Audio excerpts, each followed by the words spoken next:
We are live with Now You See TV. I'm your host, John, and we have David Carrico, as always, on Saturday nights, and we have an amazing show lined up for you guys tonight. We have Timothy Alberino from Gen 6 Productions on tonight, and we've had him on a couple times, and most of you guys are familiar with who he is. If you haven't heard of him, go to Gen 6 Productions. He's got several documentaries out that are absolutely amazing. They do great work, him and Steve Quell. And so tonight we're going to be talking about ancient technologies, and we're going to be talking about the different kinds of technologies, where they've been used in history, and see if they're being used right now, if they've found new technologies. It seems that we're entering an age of information and things are moving at a rapid rate, so we're going to talk about that. I just want to just let you guys know that we are still doing the Yeshua hoodies. If you guys want some, if you go there on the website, and we also have some of the menorah hoodies as well. And I think you guys, if you're on YouTube, you can always go to our private chat so you can ask questions to Timothy and David and myself, and you can also fellowship with like-minded believers. YouTube chat is a little bit just anybody kind of on YouTube chat, and it's not moderated, so you may encounter a little bit of troll activity on the YouTube chat. So if you come to our private chat, which is in the description, it's highly monitored, and you can enjoy yourself and ask questions, and also you can check out the video from this website as well. So make sure you guys do that. But I guess without further ado, David, welcome back to the show. It's as always on Saturday night, and introduce our guests, man. Let's get this show going, because I know we don't have Timothy on very often, but when we do, we've had him on twice. I think we had him on once here on NYSTV and once on the radio station. So I'd like to definitely get his take on this stuff. This is the interesting information, and we're coming to an age right now where we see a lot of interesting technologies coming to pass. Well, I'm just so thankful, as always, to be here on Saturday night on Now You See TV with John and all the Now You See TV listeners. And I am just thrilled to have Timothy Alberino on tonight. I'm a very busy person, and there's certain people I like to listen to, and Timothy's one of them, because he is absolutely one of the cutting-edge researchers in all the cutting-edge topics that we like to talk about on Now You See TV. So, Timothy, welcome to Now You See TV. We're thrilled to have you back on again. Well, thank you, gentlemen, for having me on. It's a pleasure.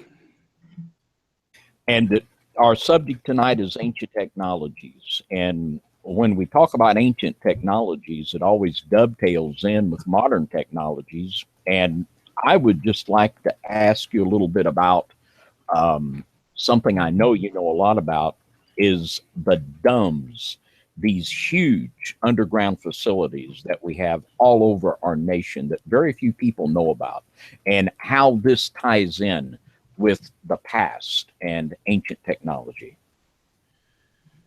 Well, let's start off by saying that DUMBs, the modern adaptation of DUMBs, deep underground military bases, involves a very advanced technology. We have nuclear-powered drilling machines that are called subterranes that are able to drill many miles a day. We can, at this point in time, build facilities up to 10 miles, possibly even more, beneath the surface of the earth, and also under the waves of the ocean. So we have progressed dramatically in terms of our capability for building deep underground military bases. We acquired the technology from the Nazis. The Nazis are the ones that really began to develop the idea of building these deep underground installations in terms of their modern adaptations. And it was Zaverdorsch, under Zaverdorsch, and the Todt organization that Hitler commissioned to do all kinds of building programs for the Nazis. They were involved in building the Autobahn, and they built all kinds of military installations and also industrial installations for the Nazis. And near the end of the war, the Allies were absolutely devastating the fatherland with bombing campaigns, very aggressive bombing campaigns that were very effective, very deadly actually to the civilian populace. And Hitler answered these bombing campaigns. He couldn't, the Luftwaffe could not contend with Allied air power, so Hitler had to take his industrial strength, his industrial capability underground. So he commissioned the Todt organization in Zaverdorf to begin to build these deep underground facilities to develop the most important of the Nazi technologies, including the V1 and V2 rockets, the Vril rocket program, which was actually developed to a degree and was being deployed. Vril rockets were being shot over the ocean and devastating parts of Great Britain at the time, but there were larger, more important Wunderweapons under development by the Nazis than the Vril rockets. They were developing flying saucers. They were developing all kinds of very advanced technologies that Hitler protected under the ground in these facilities. And they basically, the death camps that were above ground went underground. They were work camps where many hundreds, if not thousands, of workers died building these engines of war in the underground bases. So that's where the modern adaptation of the DUMS began. When the Allies invaded the fatherland, when we entered into Germany, we began to discover, little by little, we began to discover, and by the way, we're still discovering to this day, the Nazi underground bases that they were building, where they were housing, again, some of their most important projects. And so the Allies realized really quickly that if they had not launched that bombing campaign and brought the war to an end, then obviously Hitler would have been able to develop some of these weapons that he was working on, including famously the atomic bomb. He was very close to developing the atomic bomb, flying saucers of all kinds. And a lot of this technology was moved over to the Antarctic, and ended up under the ice. Wow. Steve Quayle wrote a book recently called Empire Beneath the Ice. I highly recommend it. Yeah, I've read that book. It is fantastic. Yeah, we know about a couple shows of our work here. Yeah, that is amazing. Sorry, I keep cutting you off, and I apologize. I was going to tell Timothy, I don't know what it is, but I see you now on the camera, but as soon as you start talking, your camera goes dead, and I'm not sure if there's a reason. We can hear you fine, so that's okay, but I'm not sure exactly what's going on with that. But sorry, David, I didn't mean to cut you off. I just wanted to let him know that in case there's something you could do to fix it. Brother, you're fine. And as I remember, and I've seen documentaries on the History Channel and on Netflix about these underground Nazi facilities, huge, mind-boggling how huge these things were.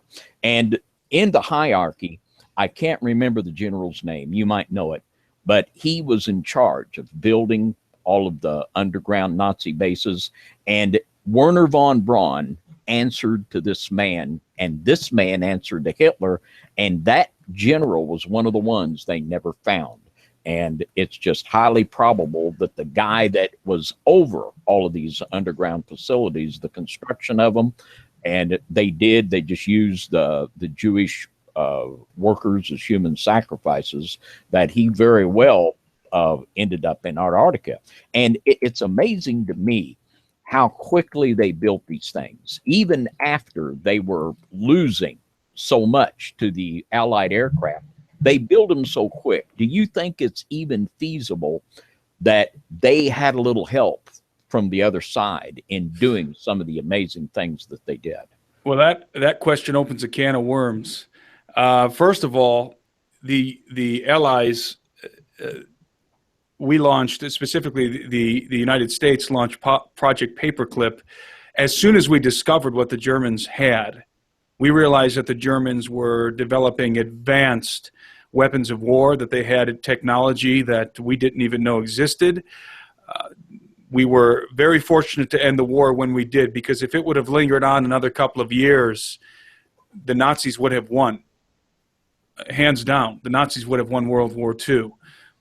So obviously the superior air power of the Allies, I think, is what really tipped the scales in our favor. But that air superiority would not have lasted very long if the Nazis would have been able to deploy some of their flying saucer technology that they were almost that they had almost brought to a point of deployment, but we invaded too soon for them to be able to complete those projects. So Project Paperclip. So we brought all of these scientists over to the United States, many of them, the top scientists, including Zaverdorsch, Franz Zaverdorsch is his full name, with a lot of the members of the TOTE organization. And among the scientists who came over to who we brought over to the United States was famously Wernher von Braun, who became in charge of our NASA rocket program. In fact, in many ways, NASA was a Nazi organization. If you look at it from the standpoint of the scientists that were the head scientists at NASA, the guys that were really in charge of developing stuff, it was Project Paperclip Nazis. And we're not just talking about Nazis, we're talking about occultists, some of whom claim to be in contact with entities, with non-human entities that help them develop the technologies that they were using. And that goes back to the whole question of underground bases and the underground world and the Nazis' involvement in building underground bases leads us to the book The Coming Race.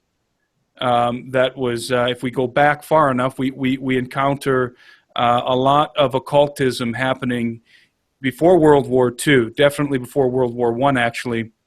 Right around the World War I time at the turn of the century, leading up to World War I, not only the United States, but the developed world, the civilized world, was absolutely steeped in occult activity. This is something that I think a lot of people have forgotten, I think, because it's not really covered when we take a look at popular culture, when we take a look at history, and certainly social studies, as they call it now in high school. They don't tell us about the amount of occult activity that was happening at the turn of the century, at the turn of the 20th century. There was all kinds of seances and occult practices that were underway, even among the middle class of the United States. Seances were very popular. Spiritualism was in vogue during that time, leading up to the First World War and certainly to the Second World War. So there were a myriad of occult societies, especially in Germany. And of course, the Germans, a lot of the German occultists like to trace themselves back to the Teutonic Knight Order, just like a lot of European societies like to trace themselves back to the Knights Templar or even the Knights of St. John and so forth, back to the Crusades.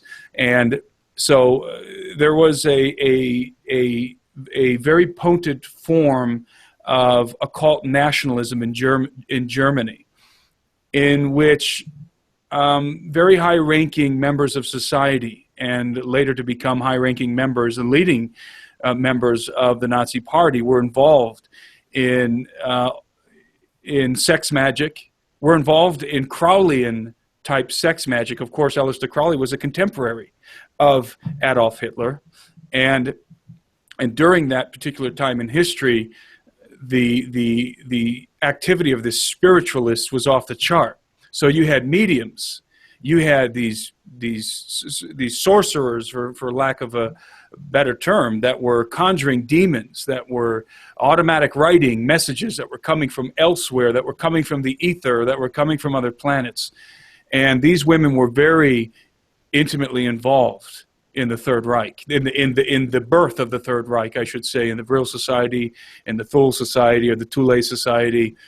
And they were, the legend goes that they channeled entities on a particular occasion and received schematics from these particular entities that were schematics for the construction of flying saucers, among other things. In fact, the schematics were given to them, to these mediums. The Vril maidens received these schematics in the ancient Sumerian language and in the Templars' secret coded language, in their cipher. So this is all part of the Nazi lore. This is where the Nazi Party really has its beginnings, was in occultism. And so there was an author by the name of, I want to say his name was Edward Bulwer Lytton, I believe what's his name, who wrote a book called The Coming Race. And The Coming Race was about an individual who, through certain happenings, ended up under the ground, deep under the ground, and encountered this race that called themselves the Vril-Ya.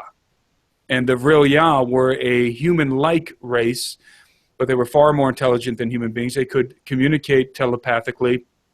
By the way, the Vril-Ya claimed to be escapees from the world before the Great Flood.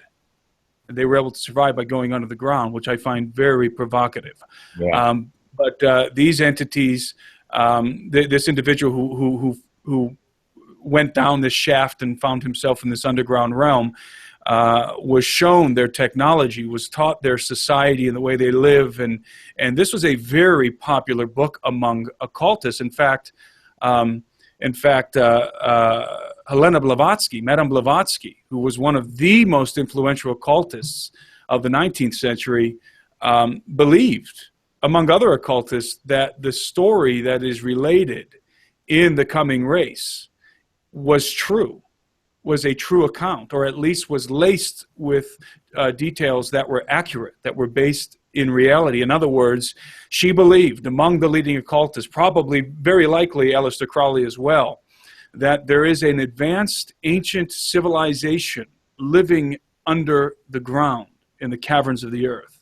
I find this very interesting because everywhere you go around the world, at least everywhere I've gone around the world, looking at the megaliths and investigating the pre-flood world, the antediluvian world, I find a number of common threads everywhere.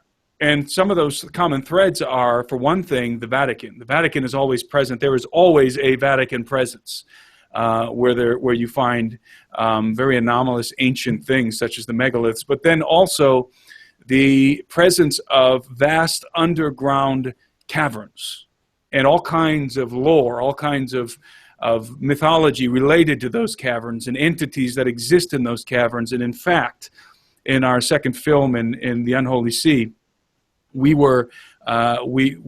talked to Anselm P. Rambla, a Spanish explorer and investigator, who proved, using scientific methods, that the Shinkana, what they call the portion of the underground network, the underground realm underneath the Andes, existed. He proved it scientifically, that the legends are true. There is, in fact, an ancient underground world beneath our feet. And in the case of the Shinkana and the Andes Mountains, some of these tunnels are lined with megalithic stones. And that, in and of itself, implies all kinds of things. It implies civilization that was capable of building, not only building under the ground, but building with megalithic stones under the ground. So, when you talk about underground bases, both the modern adaptations and the ancient adaptations, it's an extremely fascinating subject. And here's the question. I'll kick it back to you guys. Here's the question that I have in my mind. Have we, in building these modern underground bases, have we stumbled into, if you will, have we made contact again with the entities that inhabit those realms? Well, I believe there's an intent to actually do that. I believe that that's a part of the motive. And in the book that you referenced of Mr. Quayle, The Empire Beneath the Ice, he had a fascinating theory that we did not win World War II. That the final battle of World War II was fought in 1947 when Admiral Byrd went to Antarctica. And you talk about leaving something out. The importance of Antarctica in World War II just totally gone and missing.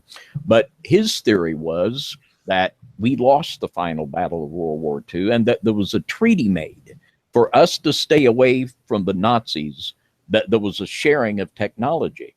And I think that the Nazis knew, definitely believed in this underground world, and that we believed, and I believe that it's very possible that places like Mount Weather and Groom Lake that are huge. I mean, these things are not just underground bases, they're cities with hospitals, 20,000 people and up work at some of these facilities. And I think that there's a definite intent to make contact with these this Nephilim civilization. And there was a fellow that you talked about in one of your analyses, which was just absolutely excellent, by the name of Phil Schneider, that was a whistleblower. And he actually related an incident where there was such a contact. I believe it was in New Mexico, maybe in the Dulce area, where he actually claims that he shot one of these creatures with a 9mm. Mm-hmm. Shot it in the head and killed it. She shot several of them, actually, before he was shot by one of these entities, which he describes how it waved its hand over its chest, and a blue beam emanated from this. He describes it as a tall gray alien, and a blue beam emanated from this creature and struck Phil Schneider. And with such impact, it was an electrical charge of some kind that it completely toasted, literally toasted one of his foot, melted the shoes on his feet, and he was missing a couple of fingers because it burnt his fingers. The electrical charge ran through his body, out his extremities, and caused a lot of damage. In fact, gave him cancer. He didn't die of cancer. He was killed. He died choked by a catheter with his hands tied behind his back after being tortured and beat. That was, by the way, the 13th attempt on his life, or the 14th, I can't remember, in 1 year. 1 year.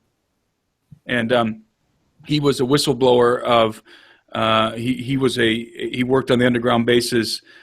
He had a security clearance, and he was a geologist, and he was an expert in explosives. And so he was one of the guys that would determine what kind of explosives needed to be used to blow out the chambers for the underground bases, depending on the kind of rock, the kind of mineral that they were encountering. And that incident that you referenced happened at Groom Lake. Or actually, I'm sorry, it happened at the Dulce base by the Los Alamos laboratory. And they were blowing out some extra chambers to expand the base, the underground base, and they blew open a shaft that apparently was inhabited by these very tall, grotesque, disgusting entities, as Phil describes them on several occasions. And Phil says that after that incident with these beings that shot him, that the famous Dulce War ensued, in which many Green Berets and different special operators died fighting these non-human creatures that began to emerge and overrun, I guess, the Dulce base. So. And a lot of people will roll their eyes at this kind of information, but I'll tell you what's really frightening about this information, number one, it's never been debunked. Number two, when you dig into this information, you find all kind of corroborating information that suggests that this story is absolutely true. And then you have, of course, if you want to see it, I mean, if you really doubt that Phil Schneider was telling the truth, just pull up Phil Schneider murdered on Google Images, and I think that will help your doubt, because there's a picture of him with a blue face, choked out by a catheter. Remember, the man was missing a couple fingers on his hand. There's no way he could have tied that catheter behind his own neck.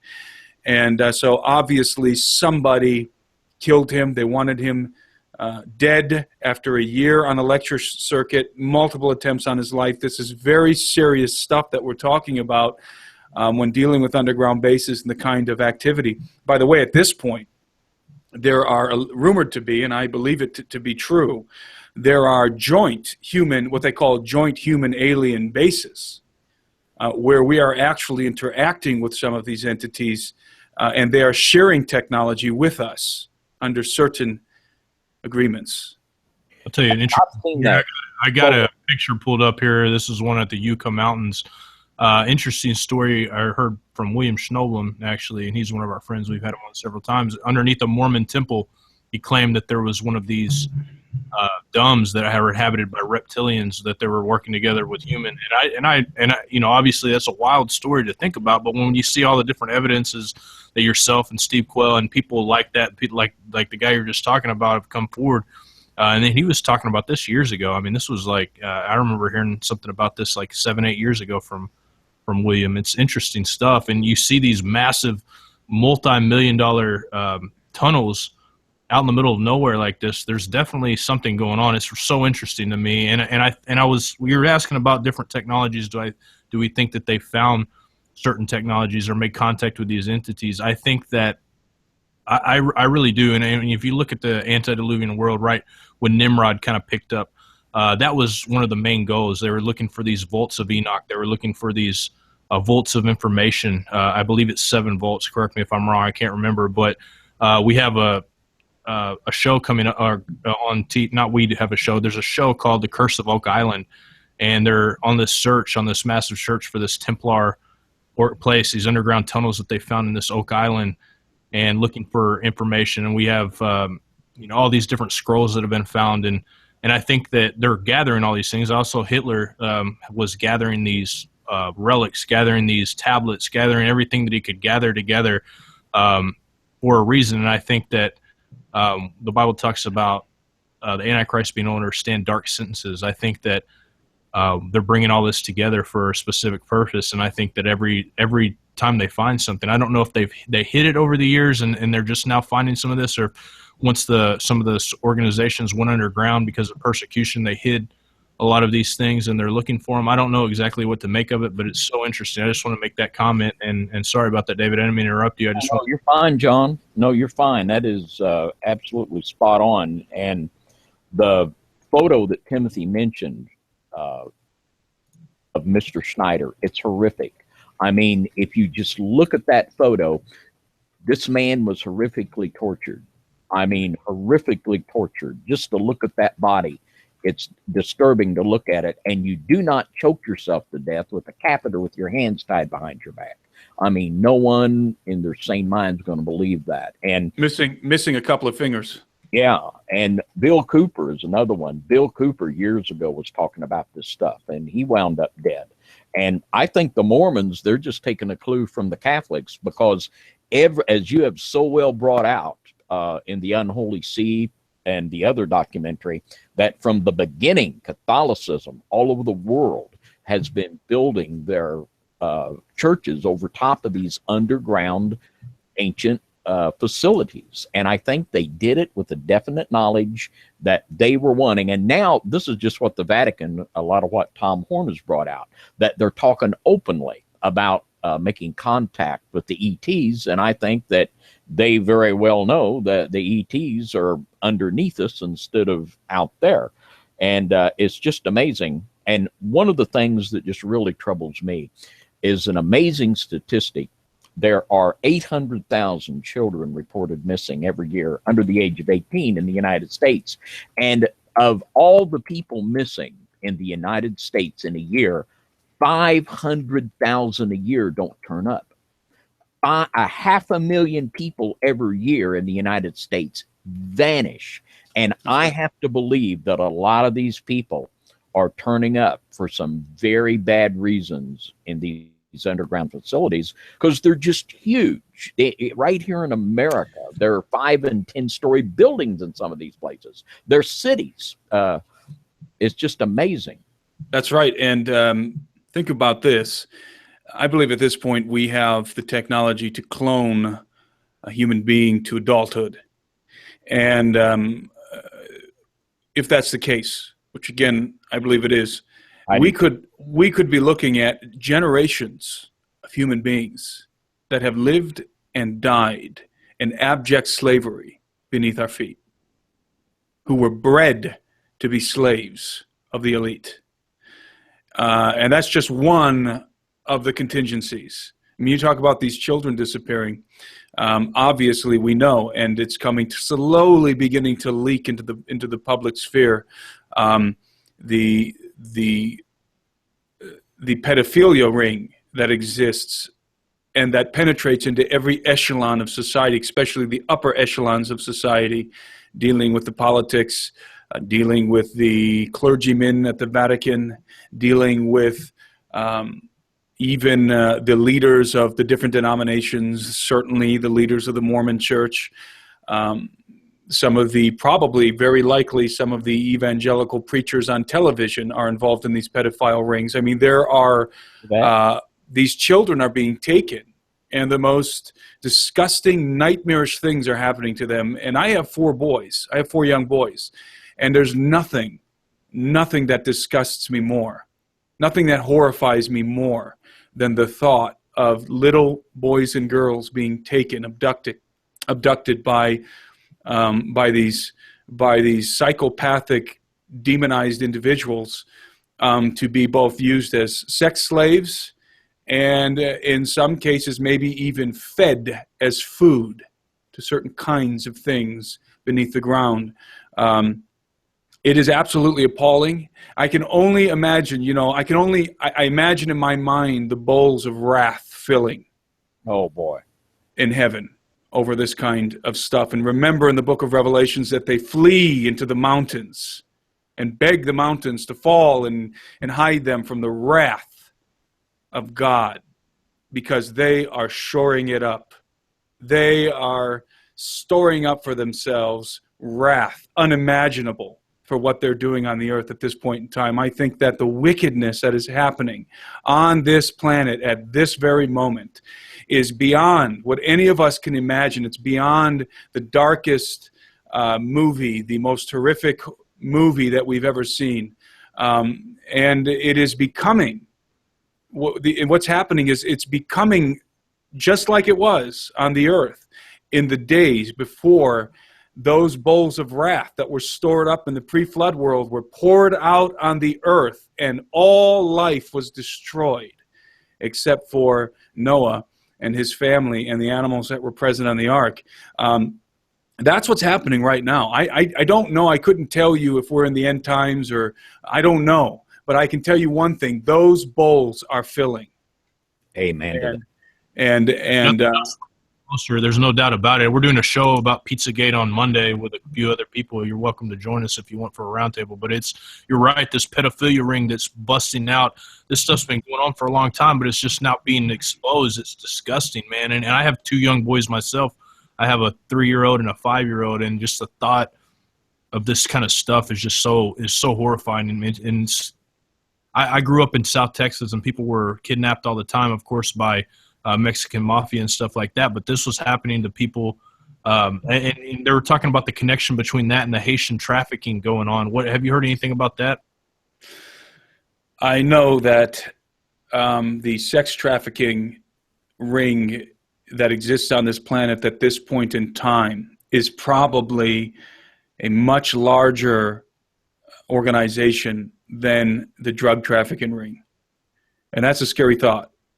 And so the children are, I mean, I have heard, and I don't know if it's true, I can imagine that it's true, that a lot of these pedophiles use Facebook, and they use the different social networking platforms to choose the children they want. It's a very scary thought, but it's real. I mean, it came to light, the kind of activity that John Podesta is involved in. And anybody who looks at those WikiLeaks emails will quickly discover that there's a lot of coded pedophilia language embedded in there. And of these people, they speak to each other in coded languages. There's a whole, I mean, there's coded language for pedophilia, and one of the most famous ones is chicken hawker, which a lot of politicians kick around, because a lot of them are what you call chicken hawkers, and of course, chicken hawks go after chicks. So there's a lot of that kind of, and when I say chicks, I mean little chicks, baby chickens, and there's a lot of that kind of terminology kicked around in those emails. And all the pizza terminology. It is appalling beyond comprehension. And really it confirms what a lot of us have been saying for a long time, that the politicians, that the lawyers, that the bureaucrats at the highest levels of international government, many of them are at the very least Crowleyan adepts. They're Thelemites. They are involved in the grossest of sexual magic practices, and even some of them human sacrifice, the drinking of blood, the eating of flesh, every abominable thing these people are involved in. And like I said, coming upon the turn of the 20th century, there is a rise of spiritualism, not only in the United States, but in the Western world, like I don't think we've ever seen before. But I think it's crescendoing even now, that it's not so public anymore. It's gone from you know, the neighbor down the road doing seances in their kitchen to the bureaucrats, to the public figures behind closed doors drinking blood, performing sex magic orgies, pedophilia. I mean, I think that these guys are doing things that maybe even might have made Crowley blush in his day. Yeah, I have heard these stories for years. Right here in Evansville, we have dealt with satanic ritual abuse, and these stories are just hard to even think about without getting deeply angry. And here in Evansville, there was the Blue House case, which John is doing a documentary on, which involved, there were 20 children that made the allegation that they were being taken out of public schools and taken to a Blue House where they were doing all of these things: cannibalism, human sacrifice, sexual perversion. And according to the children, there were police officers, school teachers involved in this, and it's just a horrific thing.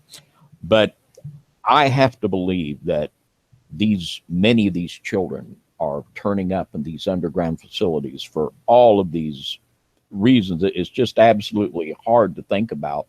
And when I think about well, like Mr. Schneider, he is a rare case of a person being a whistleblower.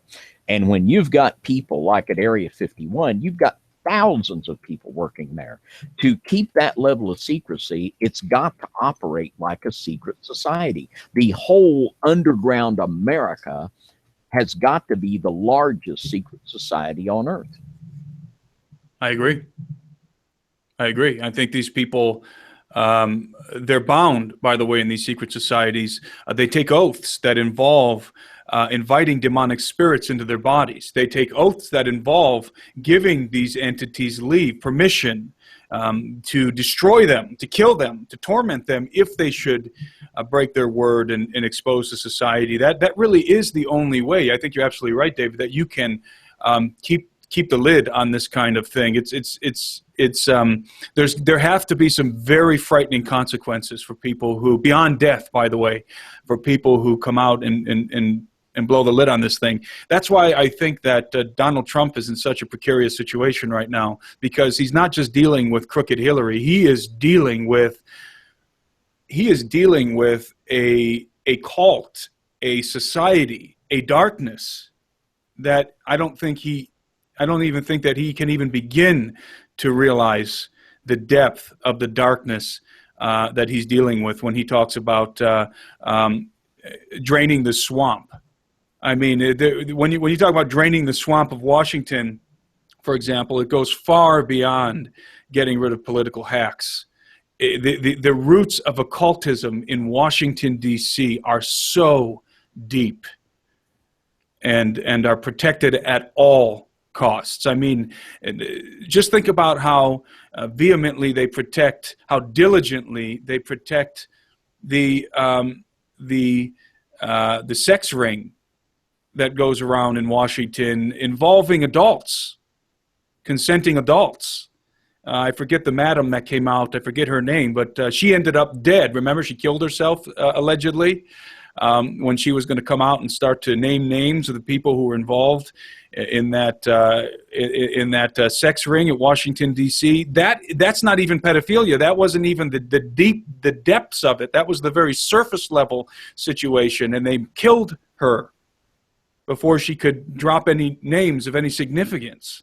So You're absolutely right. We're not dealing with politicians anymore. We're dealing with the darkest, most demonic activities that humankind has ever been involved in.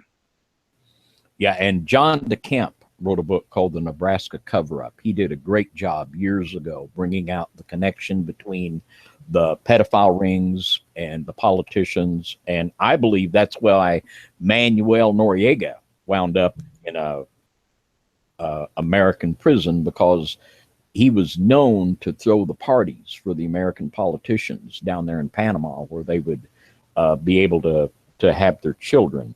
And this is just, you just, there's not words for it. But what do you think in the American political machine? Who's in the know and who isn't? At what level in politics do you have to get at to be in the know with what's really going on with all of these things? Well, I was enlightened in terms of how the hierarchy works in the Illuminist hierarchies, which there are many, and they're not all on the same team. They're dueling. They're always vying for power, one group above the other. There are many Masonic groups. There are many Illuminist groups that come from very ancient family bloodlines. Those are the most powerful ones, and it trickles down all the way into mafia families, your run-of-the-mill Italian mob. The hierarchy is very complex, but there is a distinction within that hierarchy, and the distinction is the Crowleyan adepts versus your good old-fashioned Masons and so forth.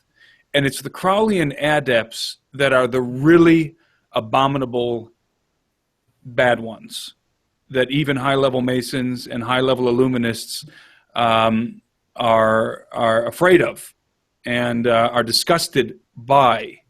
And, of course, I believe that, as a believer, that believers should not be involved in secret societies. And I don't advocate involvement in secret societies. However, I can tell you that not all the adepts of secret societies are involved in sex magic and are involved in the darker pedophilia and that sort of thing. A lot of them are fraternities that are interested in power and influence. They're all based on astrology. They're all based on ancient wisdom, the mystery cults, the knowledge of the Watchers, the illicit knowledge of the Watchers. In fact, I learned that most of in fact, all of the Illuminists trace their bloodlines back to Nimrod and beyond. They trace their bloodlines through Nimrod back into the pre-flood world to the Watchers themselves. This was something that I found to be very interesting. And so when you talk about the power players in Washington or at the UN or wherever, you have dueling factions. You have your ancient bloodline occult families that are still demonic. There's no question. I mean, they're still involved in demonic activity. These are still wicked people. But they're not the Crowleyan breed. The Crowleyan breed, which I believe that is exactly what Hillary Clinton comes from. She is a Thelemite through and through. The Crowleyan breed, and that of course became evident with John Podesta in the ceremony that he was going to take part in. That was a Crowleyan ceremony. So the Crowleyan faction within the Illuminists, within the Masons, that's where the really, really bad ones are. And there has been an infiltration, and there is that faction is growing rapidly, and it's what a lot of we'll call them traditional Illuminists, are trying to fight against, is the Crowleyan infiltration, because the Crowleyan infiltration is just all about sex magic and intercourse with demons and drinking blood and sacrificing human beings. I mean, it is the darkest, nastiest stuff you can possibly imagine. So, having said that, I believe that many people who reach the higher echelons of society, whether it be in politics, whether it be even lawyers, even powerful lawyers and doctors, and up in those high levels of society, more often than not, these people are going to be part of some kind of a Masonic lodge or something. But within those factions, there are the darker Thelemite, Crowleyan factions. They're the ones that are real deadly, dangerous, pedophilic. They're the ones that are pulling the strings right now, I think, in Washington, D.C., certainly at the Vatican. Certainly at the Vatican. The Vatican has, again, just like I just mentioned with the dichotomy that exists between sort of the traditional Illuminist families versus the Crowleyan infiltrated stuff. At the Vatican, you have the traditional Catholics, you have the traditional Roman Catholic priests and bishops, who I believe are part of a satanic system, being as they are traditional Roman Catholic bishops and priests. But at the same time, apart from them, you have a Crowleyan faction. In fact, it's much more ancient than the Crowleyans, than Aleister Crowley. It goes back to the pagan, the sex magic from the pagan Roman cults and even beyond to the Babylonians. But these factions, they are vying for power within the Vatican. In fact, the stepping down, the renunciation by by Benedict XVI was a coup, was a Jesuit coup within the Vatican, and it was because it was there was a very powerful organization within the Vatican. There is a very powerful organization within the Vatican that is led by a man who is called the Pink Pope. The Pink Pope is the head of the gay lobby within the Vatican, but of course also with that comes the pedophilia, with that comes all kinds of ridiculous pedophilia happening at the Vatican, and I was told about all kinds of just very disheartening, ridiculous things that go on in Rome. I think Rome is like ground zero for all of this, by the way. But so the reason why I bring that up is because I want people to understand that this is not just a simple one-dimensional issue. This is a multi-dimensional, complex issue that deals with all kinds of societies, secret societies and hierarchies within these societies. And you have the Crowleyan faction, and then you have the traditional bloodline factions. You have there's vying within the whole organization of the occult mystery schools. They're killing each other. They're taking each other out in some cases. And it's important to keep that understanding, I think, in the forefront, that it's a very complex thing, because it's too easy to write the whole thing off if you don't grasp the complexity of it. It's too easy to just paint with a broad brush and say, well, I don't believe that everybody in Washington, D.C. is drinking blood. Well, that's too one-dimensional. They're not. Everybody is not doing that. You have to understand the way that these cult societies work, the different hierarchies, the different levels, the Crowleyan infiltration. And then when you begin to see the complexity of the thing, it actually becomes a lot more frightening than you originally thought. Because the more complex something is, the more difficult it is to root out, the more difficult it is to bring to light and to combat. Yeah, there has been a huge war within Freemasonry since the 18th century. And the war has been between the Grand Orient Freemasonry, or Continental Freemasonry, and the Grand Lodge Freemasonry that came out of England. And the basic difference between the Grand Lodge Freemasonry and Grand Orient Freemasonry, you had to believe in some kind of a god to join British Freemasonry, if you will. But you could be an atheist and join Grand Orient Freemasonry. It is the lodge of Voltaire. It is the lodge of the absolute Christian God haters. And since the War of 1812, it's a long story. I won't go into all of it. But basically, from that time, the Democratic Party has reflected the philosophy of the Grand Orient Freemasonry, and the Republican Party has reflected the philosophy of Grand Lodge British Freemasonry. Both are going to the same direction. The end game is the same, but they want to fight over who's going to run the thing. Then right. you throw in the Vatican, then you throw in the Mormons, and all of these people want the same thing, but they all want to run the show, and they will get very vicious with one another. And this is very, very needful to have a correct analysis of what's going on. I agree, and there's also the battle, the ongoing battle between the regular Freemasonry and the irregular Freemasonry, the accepted rites, whether it be the Scottish Rite, the accepted Scottish or the accepted York, and then there are the irregular Masons, the Masons who are rejected by the accepted rites. I have an acquaintance who's a Mason and always talks to me about Freemasonry, and I have long, in-depth conversations with him, and he swears up and down that they absolutely reject these irregular Masonic orders that worship Lucifer, and he refers to them as the Albert Pike type Masonic orders and so forth. But really, the secret society is about subversion.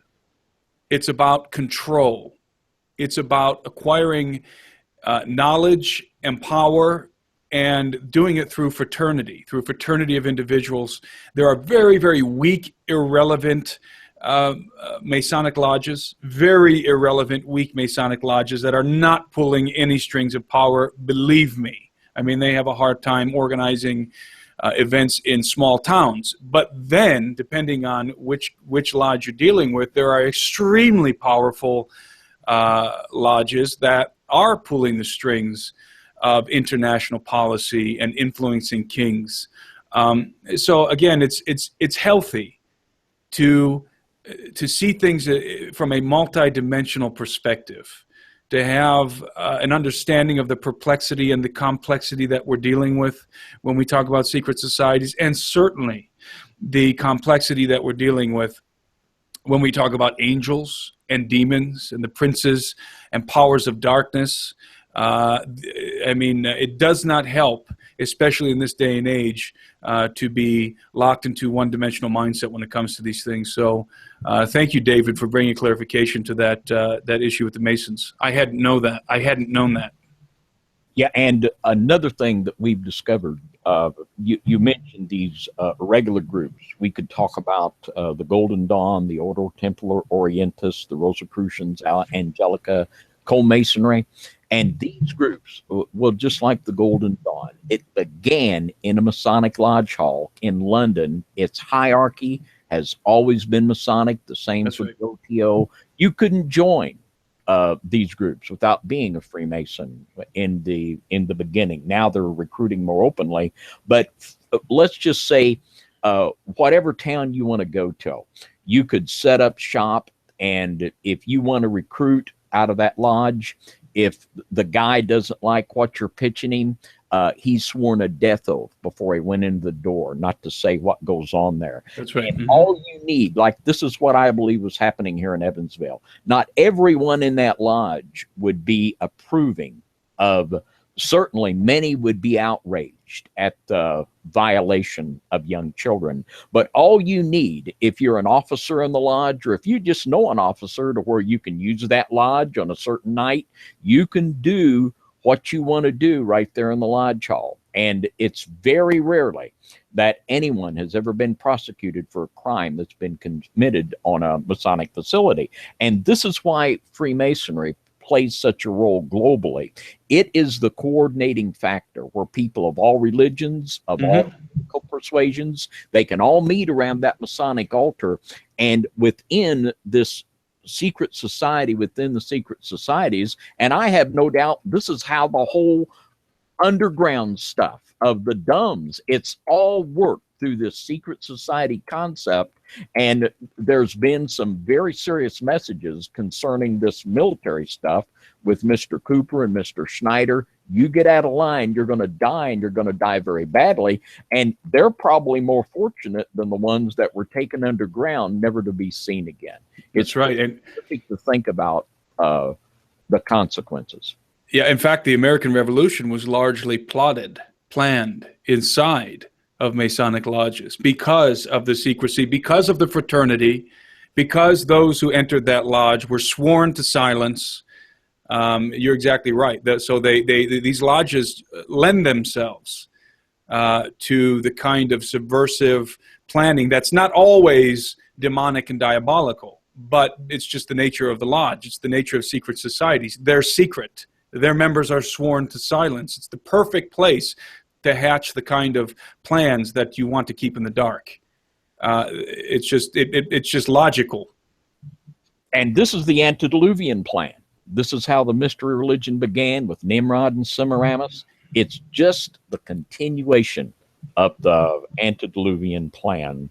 And something I got to ask you about, it blew my mind on one of your analysis reports. We've not been conspiratorial enough so far. We got to take it up another level. But you were talking about terraforming the earth. And we're talking about these massive underground facilities where there literally could be millions of people, 500,000 people going missing every year. The concepts of cloning, breeding super races, the transhumanist agenda. And you actually put forth the idea, and this makes sense out of things like chemtrails, HARP, and climate change, that they might actually be trying to duplicate the conditions of the earth in the antediluvian world so that when this hybrid race comes out, it'll be user-friendly for them. That's precisely right. And I do, in fact, believe that that is happening. I think that's part of the chemtrailing. There's a couple of questions that need to be asked when we consider civilizations living beneath our feet, non-human civilizations. Number one, where do they come from? I think that most of them have their origins in the pre-flood context, possibly pre-Adamic context for some of them. But the other question is, why are they confined to live under the earth? Why are they confined? Why do they not just simply emerge? In fact, the book, The Coming Race, which was written by Edward Bulwer-Lytton, describes the intention of these entities, the prophetic destiny, if you will, of these entities in their own minds that he encountered under the ground, these Aurelia, that is the protagonist of his book, encountered under the ground, that they fully intend at some point in time to emerge from the bowels of the earth and take dominion over the earth, over the surface of the earth and the nations thereon. So there is in the occult circles this expectation. You know, it's interesting, John and David, it's very interesting that there are two dynamics that I find in the occult. And you can go all the way back to the Romans and further back to the Greeks and to the Babylonians. You're going to find two ideas that are consistent in most of these cults, most of these pagan mystery religions. You're going to find that there is an expectation of the underground civilizations to at some point reemerge or have some kind of influence with the human race. They all believed in the underground world and in the underground civilizations. But then you also find this idea of the golden race descending from the heavens to the earth. Yeah. So you have this situation in which things are coming up out of the earth, and then other things are coming down upon the earth. And both of these things are framed in a context of the reemergence, the resurrection of the golden age, the resurrection of the world that was lost in the waters of the flood, the time when the gods mingled themselves with human beings, and the demigods reigned on the earth. So this is really the end game for the occult. I mean, this is what the raising of Osiris is all about. It's about reassembling the lost knowledge of the Watchers and bringing about a re-manifestation, a resurrection, a reincarnation of the Golden Age represented in Osiris himself, bringing the gods back, both from the underworld, bringing them up, and bringing them back from above, bringing them down, ushering them in the context of the resurrection of the Golden Age. That is the end game for the occult. It's what they believe is going to happen at some point.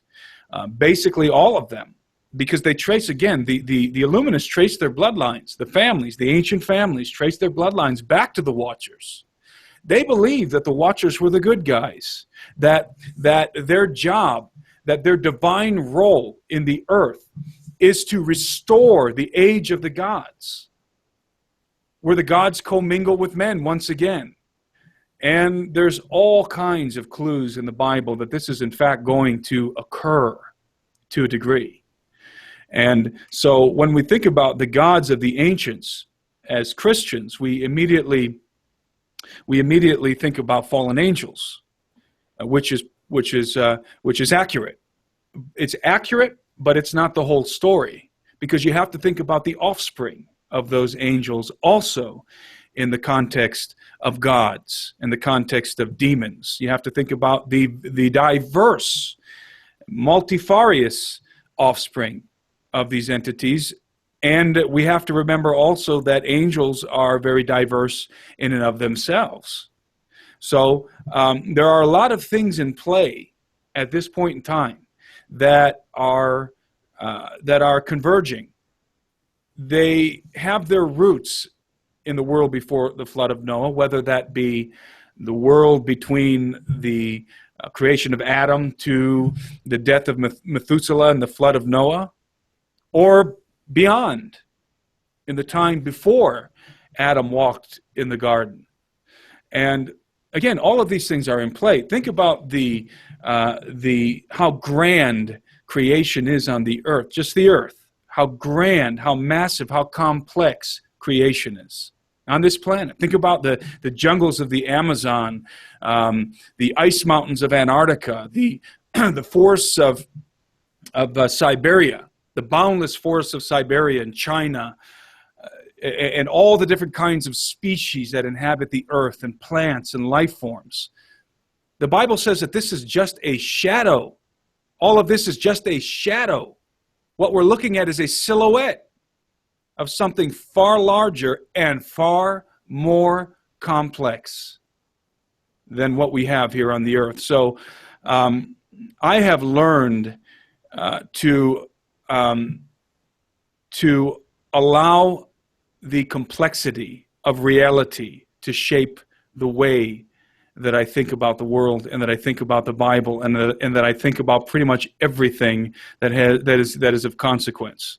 I think we have a tendency sometimes to humanize everything, and to try and force everything to fit into a very particular worldview. And I'm not talking about a Christian worldview, because, my God, everything does fit into the biblical worldview. It's the only thing that everything does, in fact, fit into.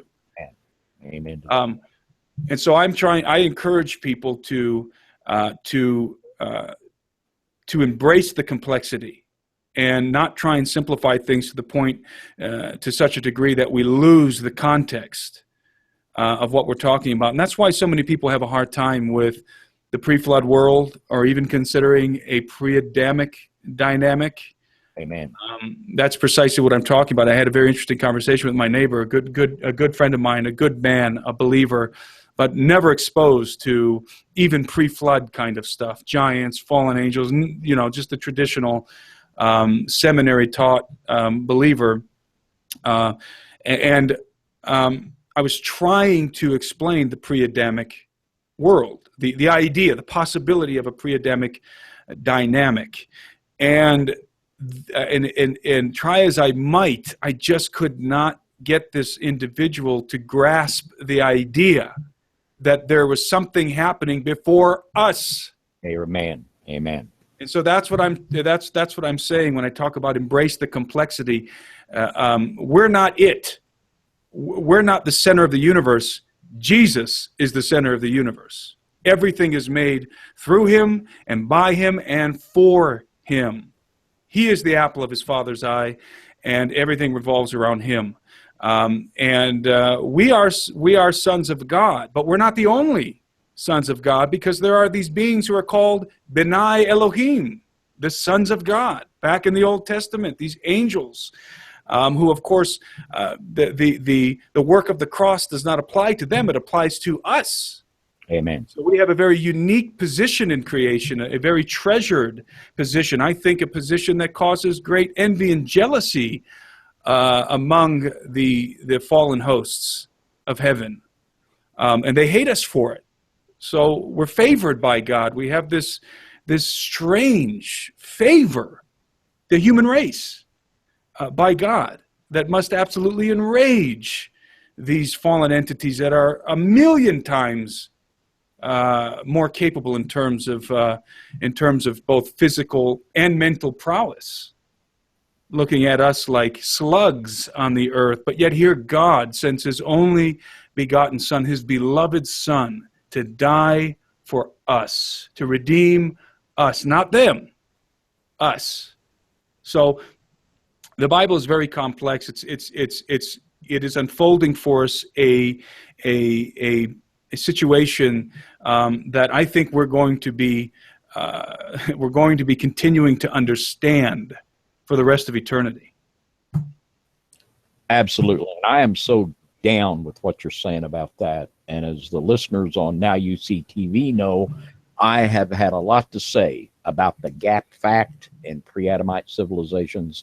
And I am so convinced, and I know how important that concept is for unlocking not only biblical understanding, but understanding ancient civilizations, understanding cosmology, and everything. It just absolutely gives you a paradigm of understanding. If you don't have it, you just ain't got it, and you're going to miss a lot. And that is why I have been insistent upon that, and have had a lot to say about it. And I'm sure I'll probably have a few more things to say about it, because it's just doggone important. It just absolutely is. And as you well said, the Word of God says in Revelation 9 that there's things going to come up out of that underworld. And I'm convinced that at least the United States, Russia, China, and the elite European nations of France, at least France and England, and Italy too, probably, that they have the understanding and the certainty that there is going to be these people come up, and that they're making deliberate preparations to deal with it. And if you will, Timothy, just talk a little bit about CERN and the role you believe CERN is playing in this, and the willful intent of what these people are doing. And CERN, a lot of people, I don't think, realize the depth of CERN. I mean, just physically. I mean, those tunnels are actually pretty deep underground where those revolutions were made, aren't they? They are. And really, the real scary thing about CERN, once you begin to understand and unpack what CERN is the fact that China's building one 10 times bigger. Oh, boy. And that's what really gives me pause, is that China is undertaking a project that is far larger than what has developed in Geneva. And so CERN, what basically in a nutshell, there's a lot that can be said about CERN, but in a nutshell, scientists are trying to pull apart the fabric of the material world. They're trying to get down to the individual threads that make up physical reality and pull them apart, to make contact, to have a glimpse of what's on the other side of the material world. And the thing is, the problem is that fabric has been put into place for our protection. It's been put into place to some degree to constrain certain things that are bound on the other side, that are only able to interact with human beings when we enable them to do so. Again, there's a complex array of entities that are in play, dark entities, demonic entities that are in play when we talk about demons and fallen angels and so forth. And some of these entities are, I believe, very purposely confined behind that veil. So in a nutshell, at the very least, and this is not a conspiracy, this is fact. I mean, this is from their very lips.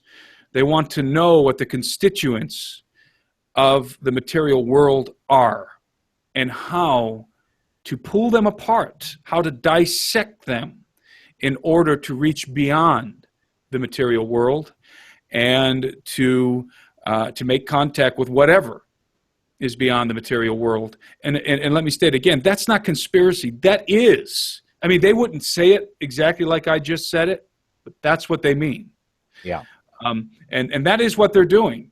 They're working on the quantum level. We have at this point in time discovered many of the smallest constituents of matter. And so if you think about matter, the material world as a fabric, as I just said, that has been woven together with different elements. Once you begin to unravel like a sweater, once you begin to unravel that sweater, I mean, you can just pull the whole thing apart eventually. That's the real danger here, is they are very literally, in the most literal way possible, opening Pandora's box at CERN. They are going to unleash something on the earth that they will not be able to put back in the box. Once that fabric is unraveled, once the human race opens the gates, we will not be able to close them. And these are gates, by the way, that are shut, I believe, are shut and maintained shut by God. That God is maintaining the condition, the closed condition of these gates.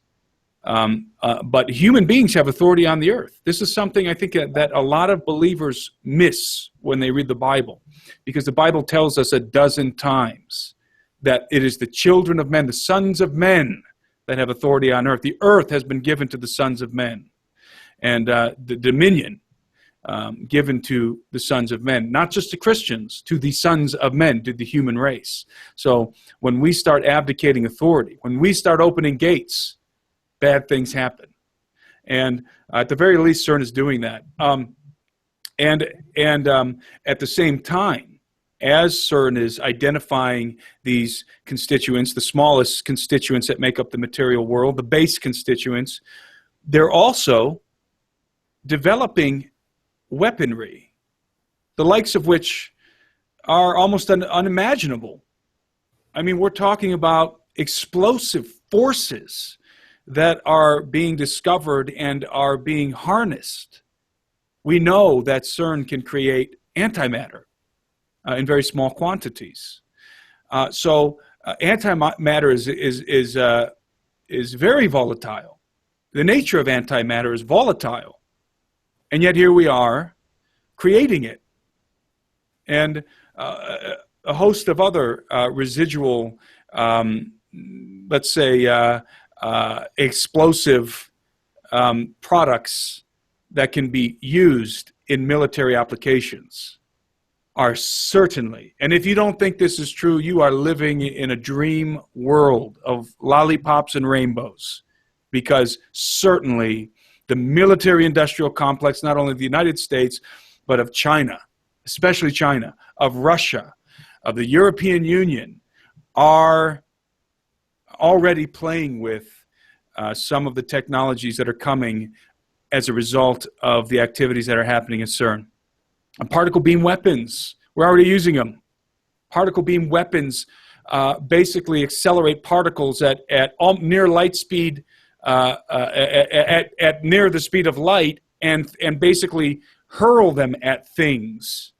And when these particles that are moving almost at the speed of light come into contact, for example, with the hull of a ship or with an airplane, they absolutely just disintegrate it, rip it to shreds. I mean, we're already using this stuff on the battlefield. This is technology that has been deployed, some of this technology. So if you don't think they're building antimatter bombs, or at least the theoretical physicists are working behind the scenes for the military-industrial complex to at least construct the preliminary drafts for antimatter weapons, you're crazy, because they are. And that is really why China wants to build a particle collider 10 times the size of CERN. And that should really make everybody pretty nervous, because China has the manpower and they have the money to do it. And in fact, they're already doing it. The plans are underway. I mean, they're going to do it. And again, they're not, I mean, does anybody out there believe that China is interested in figuring out how the Big Bang started? China is interested in the weapons. That's what China's interested in, the weaponry. We're dealing with, I mean, that's how we discovered the atomic bomb. We got down to the level of the atom. First, we had to understand that atoms existed. We had to be able to see them and to manipulate them. And when we could, what did we do? We blew up Hiroshima and Nagasaki. And Hitler would have done a lot worse. That's what we did. We said, hey, we can manipulate matter at the atomic level. And if we do this with it, it makes a massive explosion. Well, guess what? The same thing is happening with antimatter and some of the other constituents at the subatomic level. So, what should we expect? What should the rational mind expect? That at some point in time, that technology, according to the technological imperative, which states that once a technology is introduced into society, what follows is the inevitable development of that technology. Inevitable development of that technology. Once China builds a facility 10 times the size of CERN and gets their hands on antimatter, they will make antimatter weapons. It is a done deal. You can take it to the bank. They will do it. It is the technological imperative, and it is inevitable. And in my understanding, basically what we're talking about with antimatter weapons is nuclear bombs without the fallout. They will have the potential, right. It will create the potential of a definitely survivable nuclear war. And John is very Russia savvy. I don't know, he might have heard about this, probably has. But about 2 years ago, Vladimir Putin started the building of 1,000 additional underground facilities in the Soviet Union. And they already had some impressive facilities just like we do, but 1,000 more. And the theory among the Russian generals, as if we haven't had enough happy thoughts, is that they can actually fight and win and survive a nuclear war with the United States just from their perspective of being able to put a big enough percent of their population underground. But this is the Dr. Frankenstein scenarios we're talking about with this technology. And these are things like Timothy has said, they're going after full war. And there's probably not an answer to this question, but how close, or have these even, and maybe even been achieved on some level, how close are they to weaponizing these antimatter weaponry? CERN claims that it can only collect a very small amount of antimatter at a time, not enough to do any damage. Antimatter cancels out with regular matter, and when it does, there's a big explosion. So CERN says, don't worry, all we can do is contain, I don't remember what the amount is. It's a minuscule amount. It's a very non-threatening amount. But again, once a technology has been introduced into a society, what follows is the inevitable development of that technology. That is called the technological imperative. It's also called the inevitability thesis, and it is foolproof. It happens, and it is the unstoppable engine of the advancement of civilization, especially as it relates to the military-industrial complex. What stops us right now from using nuclear weapons? The number one thing is not mutually assured destruction, in my opinion. What stops us from using nuclear weapons more than anything else is once you nuke a place, you render it useless for a very long time. You just blow it up, and you can't do anything with it. If you're China and you need resources, and of course China is the biggest consumer on the planet, it doesn't do to go blowing everything up and ruining your resources.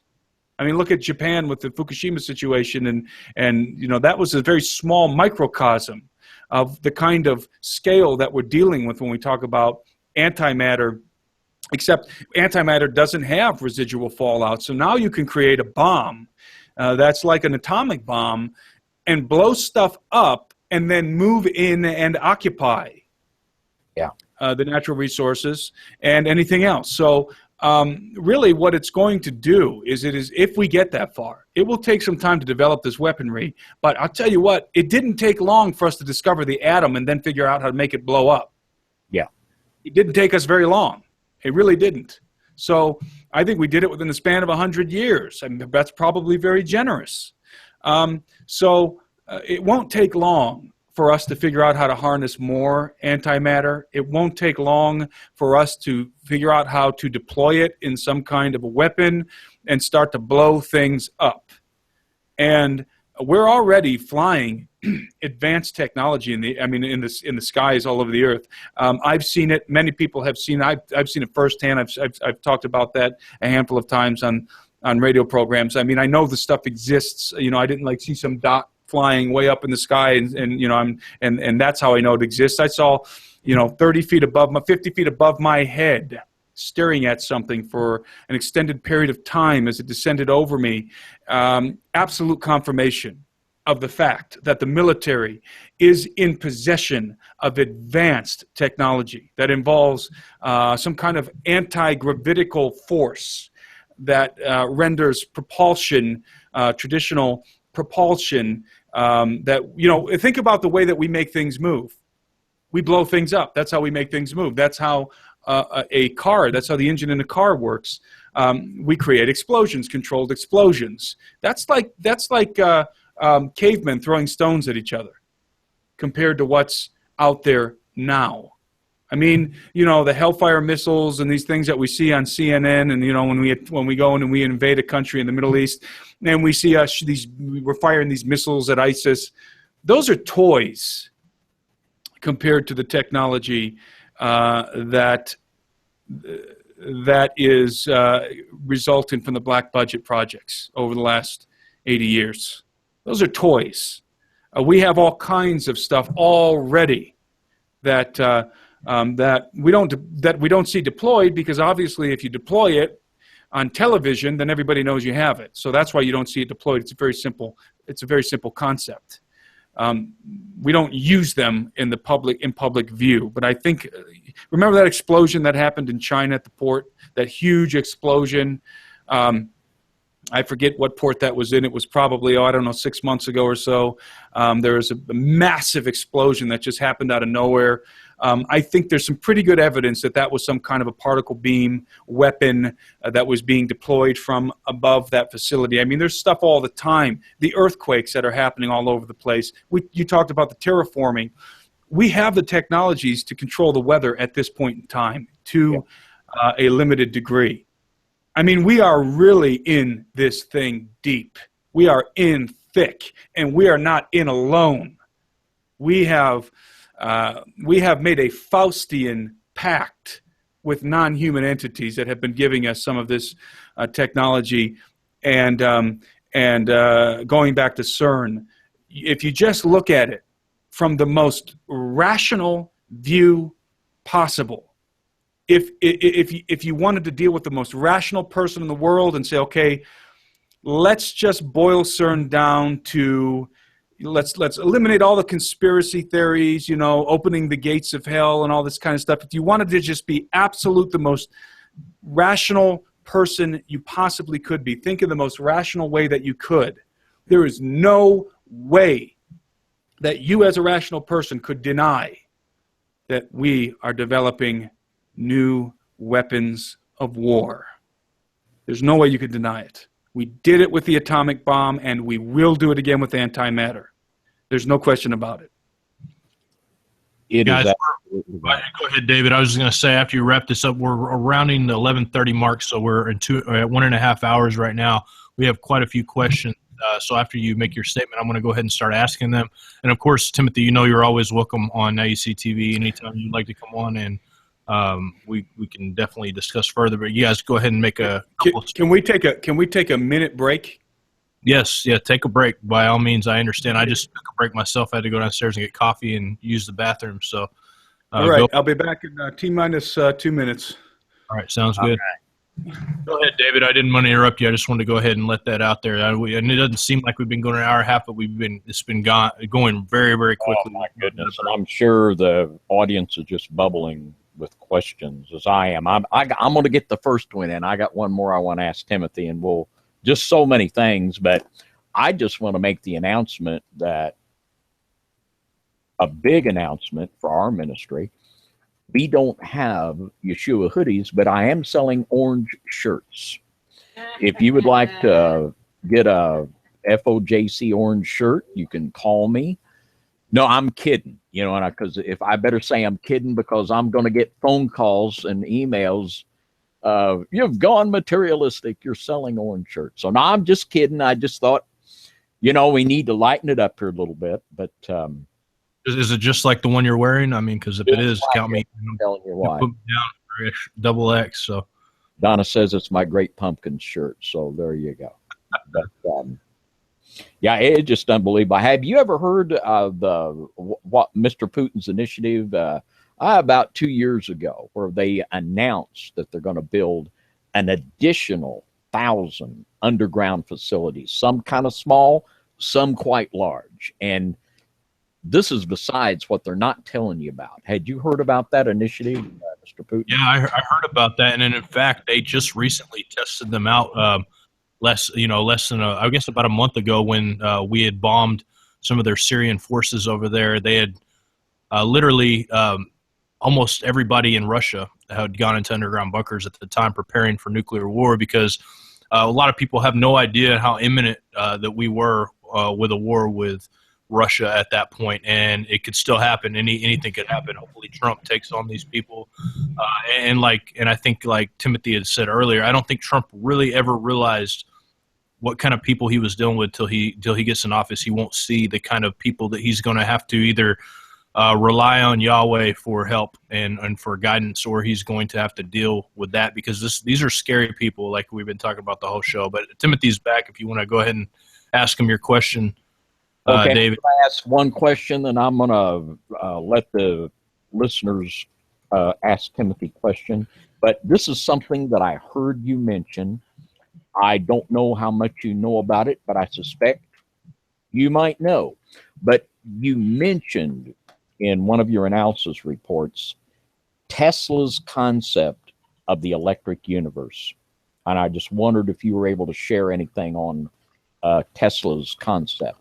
Well, I'm not too versed in the details of Tesla's concept. I have an understanding of the general concept, and the concept is that there isn't a bunch of empty space between planets. That in fact we're dealing with an electric plasma type substance. That black holes are largely a figment of people's imaginations. They only exist to substantiate Einstein's gravitational theory when it comes to planetary bodies that are too far apart anyways to be affecting one another in gravitational terms. So I think that there's something much more dynamic when we talk about the fabric of space. I think we're dealing with a electric plasma substance. I think that at this point in time, the agencies that are messing around in space are very much aware of that and are utilizing it for all kinds of things. We know that there really is no such thing as a vacuum, that there is really no such thing as empty space, that even at 0 point, there's a lot of energy. In fact, 0 point energy is very powerful. And so, again, that's a general outline of my understanding of the electric universe. I know one thing I can tell you about Tesla is that Tesla himself claimed to be in contact with entities very reminiscent of the Nazi occultists, very reminiscent, getting information from non-human entities from beyond and implementing them in some of his experiments. He had an understanding. I think he had, of course, the correct understanding, the more correct, the more precise understanding of the way electricity works. And, of course, the old story goes that the bankers didn't like how free energy could become if they were to develop Tesla's ideas or allow Tesla's ideas to come to light. So they funded and promoted Edison, who took some of what Tesla discovered and only released enough information so that they could create a technology that could be controlled and that they could charge for, that people would have to purchase. So beyond that, I think that I subscribe much more wholeheartedly to the electric universe model than I do to black holes and gravitational forces out there in empty space. I don't think space is empty. I think it is plasma, electrically charged plasma or something to that effect. I agree.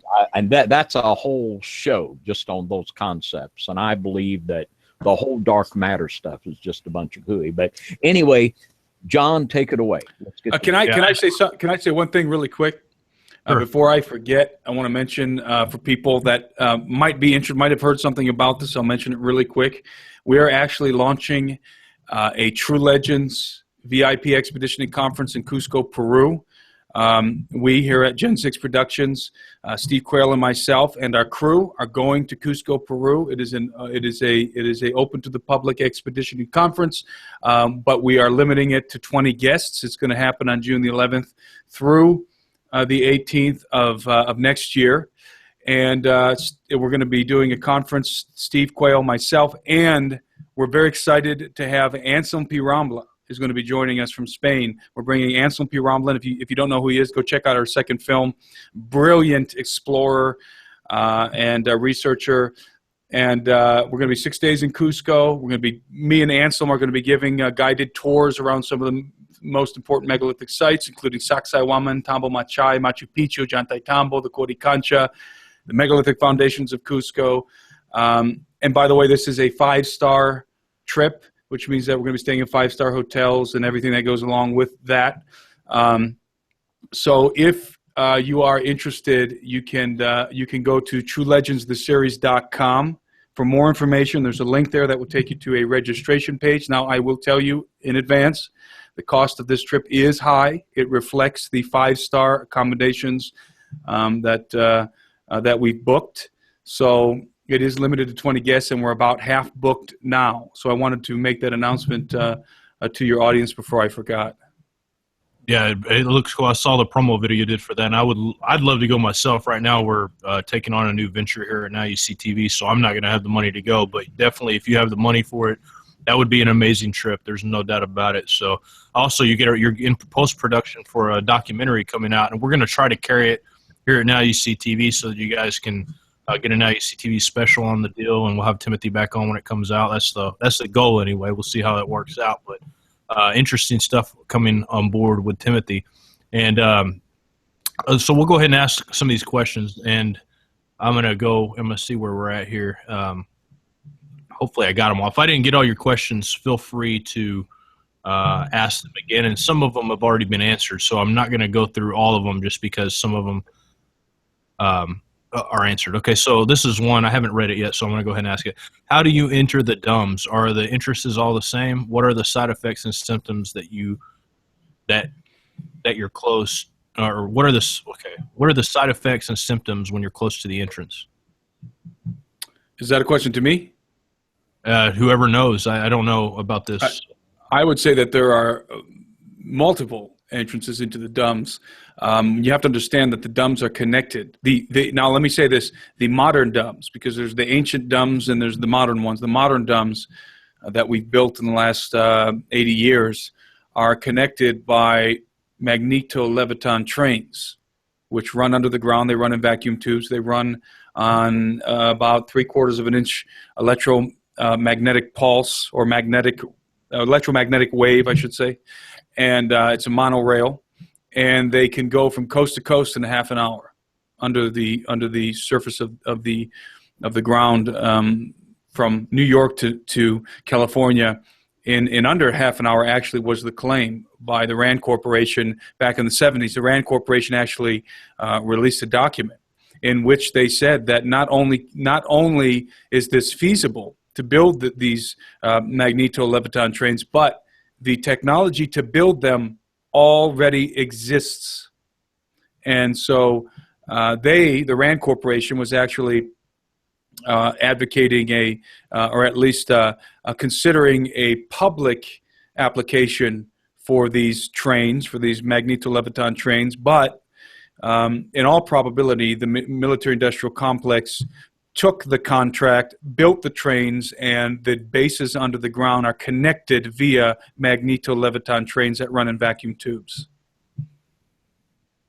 And so basically you can get to wherever you can get access to the train, you can probably access many of the bases as long as you have the proper clearance. And those entrances into those bases are going to be in all of the important places, in all of the important installations around the United States. There's over 200 underground bases in the United States alone. So you go to secret military bases, the well-known ones such as Los Alamos and Dulce and so forth, and at the S3 and S4 facilities in Groom Lake. But then you also talk about over there in Ohio, Wright-Patterson. I guarantee you they have a maglev train underneath at Wright-Patterson that connects their underground base with other underground bases. It's just like highways that connect important places in the United States, the same concept, but under the ground. All right. So let's go to the next question. Cott asks, does Tim or David know how or have any idea how these underground creatures, which I think are demons, manage to inhabit what witnesses say are physical bodies, i.e. Phil Schneider? You want to take that, David? Well, I think we're talking about is Genesis 6 stuff. We're talking about Nephilim. We're talking about the genetic alteration of human beings, transhumanism. We're talking about the pit being open in Revelation chapter 9 and people consciously preparing a body for these creatures to inhabit. And it's just like the concept of terraforming, which I find fascinating, of these creatures. It's like they can't live up here now, but when the earth is changed, they can. And this is just the total end game, the taking of the human race from the human to the transhuman. It's just like in the incarnation of Christ. It says in Scripture that a body was prepared for him. And they are literally preparing bodies for their final world leader of the beast of Revelation 13, and they're preparing bodies for these creatures that are going to come out of the abyss. I think that's the end game. And I would add that I absolutely agree with that. And I would add that we're dealing with a wide spectrum of entities also, not all demonic entities. Demonic is a very general term. I'm using it in a very general way. Not all dark entities are able to possess, they're not all spirits that can possess a body. Some of them have bodies of their own that if, like Phil Schneider, pops a cap in their forehead, they're going to drop dead on the ground and bleed some kind of liquid. So we're dealing with everything from very corporeal entities to very ethereal entities. We know, for example, that the offspring of the Watchers in the pre-flood world, according to the book of Enoch, part of their judgment was that they're going to wander the earth bodiless after they die. and that they're going to be called unclean spirits upon the earth, and that they're going to desire the pleasures of the physical body, but are not going to be able to fulfill those desires because they no longer have body. So they're hungry, they're thirsty, they have sexual impulses, but no way whatsoever to fulfill these desires, and that they would become the enemy of mankind, specifically of women, by the way. It says in the book of Enoch.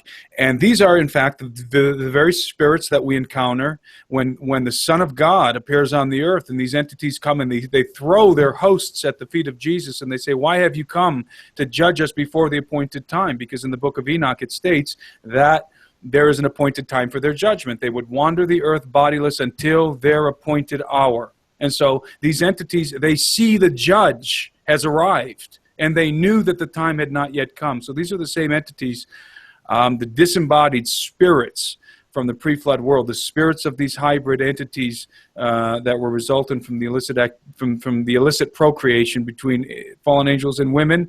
Those are possessing spirits. Those are the kind of exorcist type entities that are going to take a body, inhabit it, sometimes a legion of these things at the same time, and utilize that body to experience the physical world that without that body they have no way to experience. So those are the exorcist type possessing spirits, but there are other entities that are by no means can inhabit your body. They maybe can eat you or kill you in some other kind of a way, or maybe telepathically access your mind, but they're not all the same category of creatures.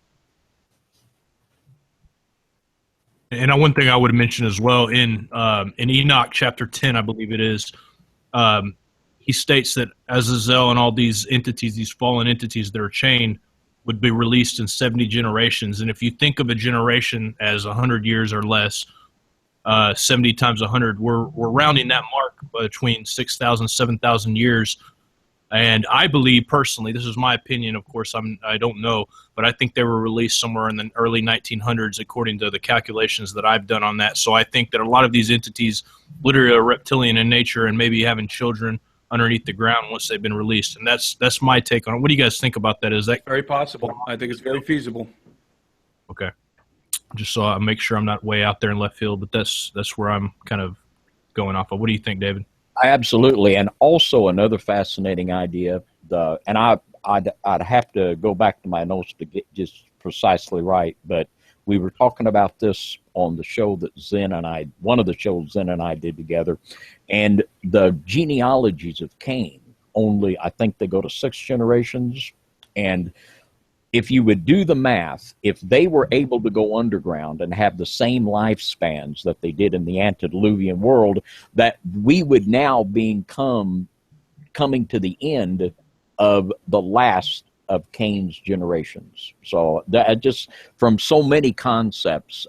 Very provocative thought right there. Oh boy, let me tell you. So yeah, that's spot on. And I from just several different directions, I think that's exactly what we're looking at. And I think that the people that are controlling this thing, that they know it, and that's what they're getting ready for. Mm-hmm. All right, next question. Let's see here. Alicia asks, does Tim believe the report that there are dozens of human cloning centers down in these dumps as well as Plum Island type hybrid facilities? I think you touched on that a little bit, but go ahead and answer that in case people are just now tuning in. Yes, I think that we can clone. Now let me address specifically maybe what the question is alluding to. I do not know what to think of Donald Marshall's testimony. And if you don't know who Donald Marshall is, he's somewhat of an internet celebrity that talks about cloning and the cloning facilities in the Vril and so forth. I tend to doubt his testimony, but I do believe that maybe something similar to what he says is happening. I'm actually wondering, this is to throw a curveball into that question. We can clone. I'm fairly certain, if not absolutely certain, that we can clone. But can we transfer at this point the soul of a man out of his body, put it into another body or into something else? That's another level of that question that I think is interesting to think about. Yeah, we know there's movies about that stuff as well. Very interesting theory, and obviously that's what they're going towards. If you look at the was it the 20 something initiative, the I can't, we did a show about it too. I can't think, but basically the transhumanist 2020 initiative. That definitely seems like what they're going to. But as far as the timeline goes, according to them, we're not there yet. So, but that doesn't mean anything. Obviously, they're not letting us know everything to begin with. This one says, could you ask Timothy if he thinks there is an underground base under Area 51? I thought I heard that it was possibly like 50 stories down, and maybe this is where these so-called aliens are working with our government. Yes, that's the Groom Lake area, and I believe that's the Groom Lake area. I could be wrong on that, actually. But yes, I do believe that there is an underground base under Area 51. I believe that the S4 and S3 facilities exist, that's where a lot of the UFOs were taken and reverse engineered. I would say this about Area 51. I think that Area 51 got way too much exposure. It became too hot. And so they probably at this point have shifted to another facility for whatever they were doing at Area 51. They probably use it now primarily to make conspiracy theorists look stupid, and are using some other base at this point because there's just too much exposure on Area 51. It wouldn't make sense for them to continue to use Area 51 in the same way now that it has become such a public topic in conversations and movies and books. But yes, I do believe there is absolutely an underground base below Area 51. What do you guys think about the idea of this 33rd parallel where, according to some theorists, and I don't know if this is, I mean, on Google Earth, and when you do the calculations, it seems to be true, but according to them, literally on the same ley line, exactly, if you're looking at the global dimensions, 180 degrees from there, if you travel straight through the Earth, it's from Mount Herman to Area 51. What do you think the significance of that is? Because I've always often theorized that that's literally when these unchained beings came out at. And I don't know if you guys agree with that or have any kind of idea about this, but it's interesting anyway. Well, I think that there is a connection between these locations on the Earth and underground bases, and simply and for the very reason that the ancients mapped out a lot of this stuff long before us, and we're simply taking advantage of things that are already there, caverns that are already existing, constructions that are there, finding certain kinds of technology and ancient secrets buried in certain places, and then the government comes, just like the Catholic Church, and puts a top secret facility right on top of it so that they can conduct research on it and utilize whatever they find there under the secret veil of national security. So I think that would be why we would find these connections between Mount Herman and these various places on the Earth, including Roswell, New Mexico, would be because of some very ancient dynamic. And in many cases, in most cases, certainly in the case of the Catholic Church, we are taking advantage of the knowledge of the ancients. We are taking advantage of the things that they built, the sites that they built them on, the coordinates that they align with regarding the heavens, and the advanced knowledge that existed in the world before the flood of Noah. By the way, Area 51 is in fact in Groom Lake. David, anything to add on that before we go to the next question? Yes. We have a teaching on our YouTube channel. That was our last Sunday morning's topic on FOJC radio called Opening the Gates of Enoch. And it's too much to get into. But if you look at chapter 76 of the book of Enoch, Enoch says there were 12 heavenly gates. 4 of them brought forth blessing. 8 of them brought forth damnation. Now that's 1/3, isn't it? That's 33%. And I think this is the original concept of the number 33 of coordinated with blessing. And of course, Satan is the great imitator. And you can go farther with this, and it's a whole lot, but just very briefly, there was the concept of Ivan Sanderson with the 12-valve vortexes, of the places where there are swirls of electromagnetic energy, where there are strange disappearances, the Bermuda Triangle, and there was one right where this Indonesian airliner disappeared a while back. But these are separated by 72 degrees all over the Earth. Boy, there you got another number. So there's definitely something to this concept of the number 33, the ley lines, and I think it goes back to the distribution of these spiritual forces through the heavenly gates. All right, next question. We'll go here from Donna. It says, what do you think the real purpose is for these underground tunnels and the end times? So I guess, how do these connect to the end times? What are they going to be used for? We're talking about the well, I guess in a modern context, I have a feeling that in the Book of Revelations, when the kings of the earth are fleeing and the people are fleeing into the mountains, I think we might be looking at a situation in which these people are fleeing to their underground fortresses, and they're basically entombing themselves in a nightmare scenario. I think that there's a lot of confidence right now among the elite, among the Luciferian factions on the earth, that they have at this point in time built the weaponry, they have constructed the facilities to, even in their hubris, make war with the hosts of heaven. So I believe that the underground facilities are part of that strategy. They feel like they're impenetrable. So certainly the kind of weapons that they're developing as they're building these underground, as they have been building these underground bases, would warrant building underground bases, because in order to escape some of the blast radius and the destructive capabilities of these weapons, you would have to be 10 miles under the ground. So that's a very practical application of how these things will play into the unfolding events as we get closer to the end. But specifically, are they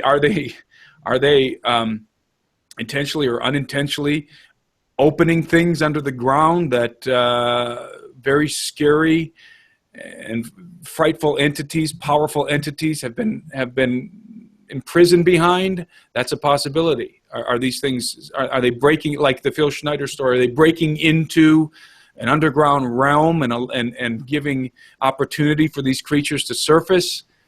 I would say, in my mind, that's probable, at least to some degree. So in terms of an apocalyptic scenario, it doesn't really get much more apocalyptic than that in my mind. Very good. The next question is for you, Timothy. Is from Victoria. What's your opinion on Trump's involvement? Involvement in what specifically?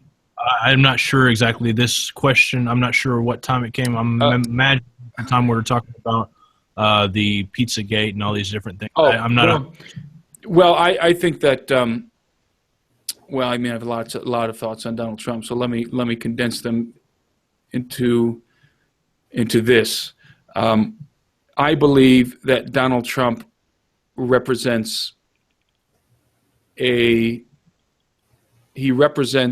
period of grace for us. I hope that that's true. I believe it is.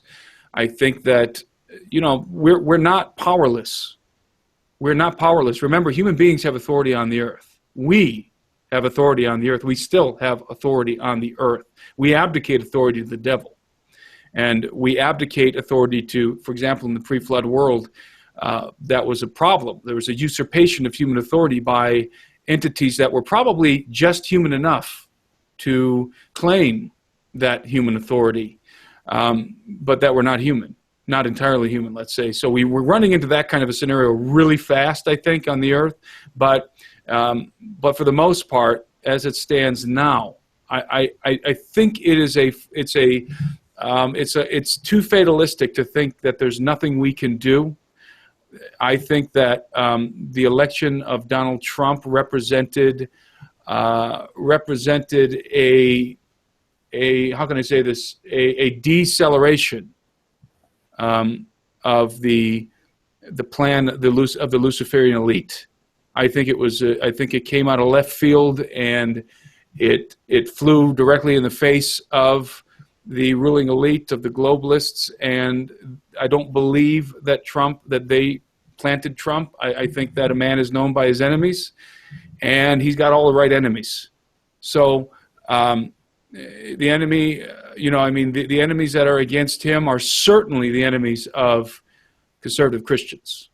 Certainly are our enemies as well. The George Soros types, Hillary Clinton types, liberal Supreme Court judge types, in a political sense, are in fact our enemies. I mean, the election of Hillary Clinton would have devastated the United States, would have caused irreparable damage to this country. I do not believe we would have recovered from it. So my hope for Donald Trump is that he appoints Supreme Court justices that are believers, that are conservatives, and that will be at least will buy us some more time in this country, if anything, to prepare for the things that are coming. So, in a nutshell, that's my take on Trump. Of course, I could say a lot more about Trump, but I'll say this: I voted for Trump, and I'm very glad I did. Very cool. That kind of mirrors a lot of the way I feel about it, and people don't realize that. And we could go on about this. I've talked about it many times in the show. I'm not going to go into it right now. We're going to get through these questions here. Another question: is there anything we can do besides pray about this information we are getting tonight? Well, I think that you can, number one, inform yourself. You can't do anything if you're not awake.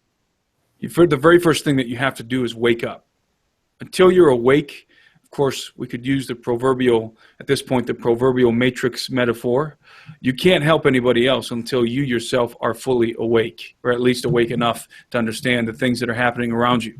And once you have a sober understanding of these things, then of course you can pray.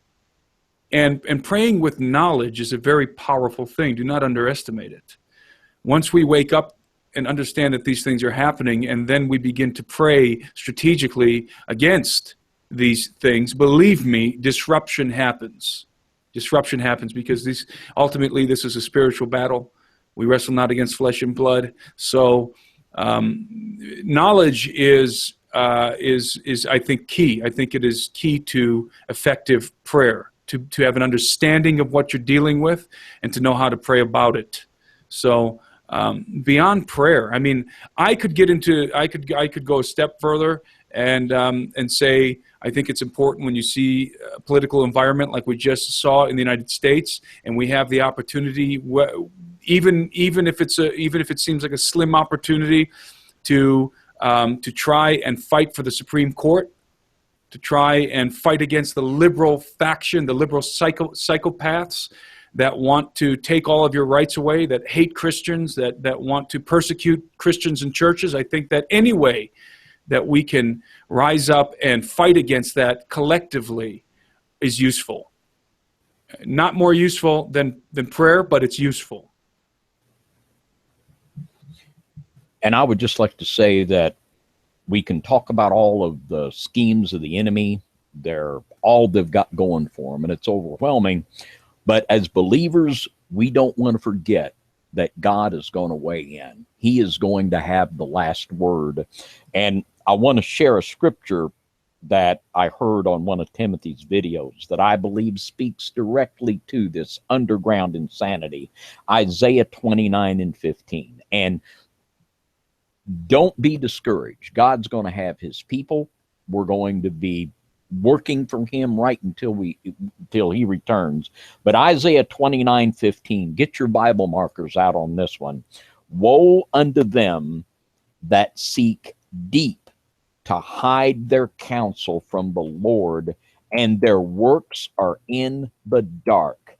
And they say, who seeth us, and who knoweth us? Surely your turning of things upside down shall be esteemed as the potter's clay. God's going to have the last word. That's right. And they're going to hide when he begins to pour those bowls out on the earth. You bet you. Doubt. And it just for clear on YouTube chat, if you guys are having problems like you just had, please, somebody came over and messaged me and told me about the guy. I blocked him. Just go ahead and come over our private chat and tell me about it, and I'll go over there and block it. I don't sit and moderate the YouTube chat because it moves too fast for me to even begin to try to moderate it. It'll leave me insane by the end of the show. But if there is somebody that's just outright trolling and acting completely ridiculous, saying stuff like he said, tell me and I will get rid of them. This next question is for us all. It says Jared's the guy that asked the question. If it's so dangerous to talk about what is going on, then why aren't you afraid to talk about it on NYSTV, or are you? And if not, is it because you aren't dropping names of people involved? And I just want to say this. I mean, all three of us are very careful about who we allow in our circles, first off, because a lot of times attacks come from people inside your circle. We all pray about this stuff. We pray for covering. I know NYSTV at one time probably still has had a whole coven of witches throwing curses our way. There's not very many people I trust in this world, and that goes back to a lot of my old lifestyle as well as what's going on right now. Trust is something that's earned.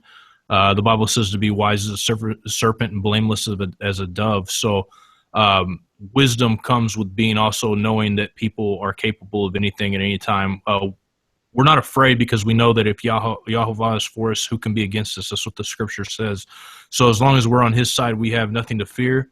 Also, nobody leaves this world alive to begin with. All of us end up dying in some shape or form at some point before we leave this earth. It just happens. So we can't be scared of these rodents that are running around the world destroying people. But at the same token, we're very careful and we are very wise about who we allow in our circles. And that's, at least I am. And I know that David and Amen. And would say the same thing, but go ahead, guys. Well, we're not, I mean, we're an annoyance to these people, but we're not a threat. We're not a threat to their system. We do not threaten their activities to the degree that somebody like a Phil Schneider that was on the inside, a true whistleblower, does.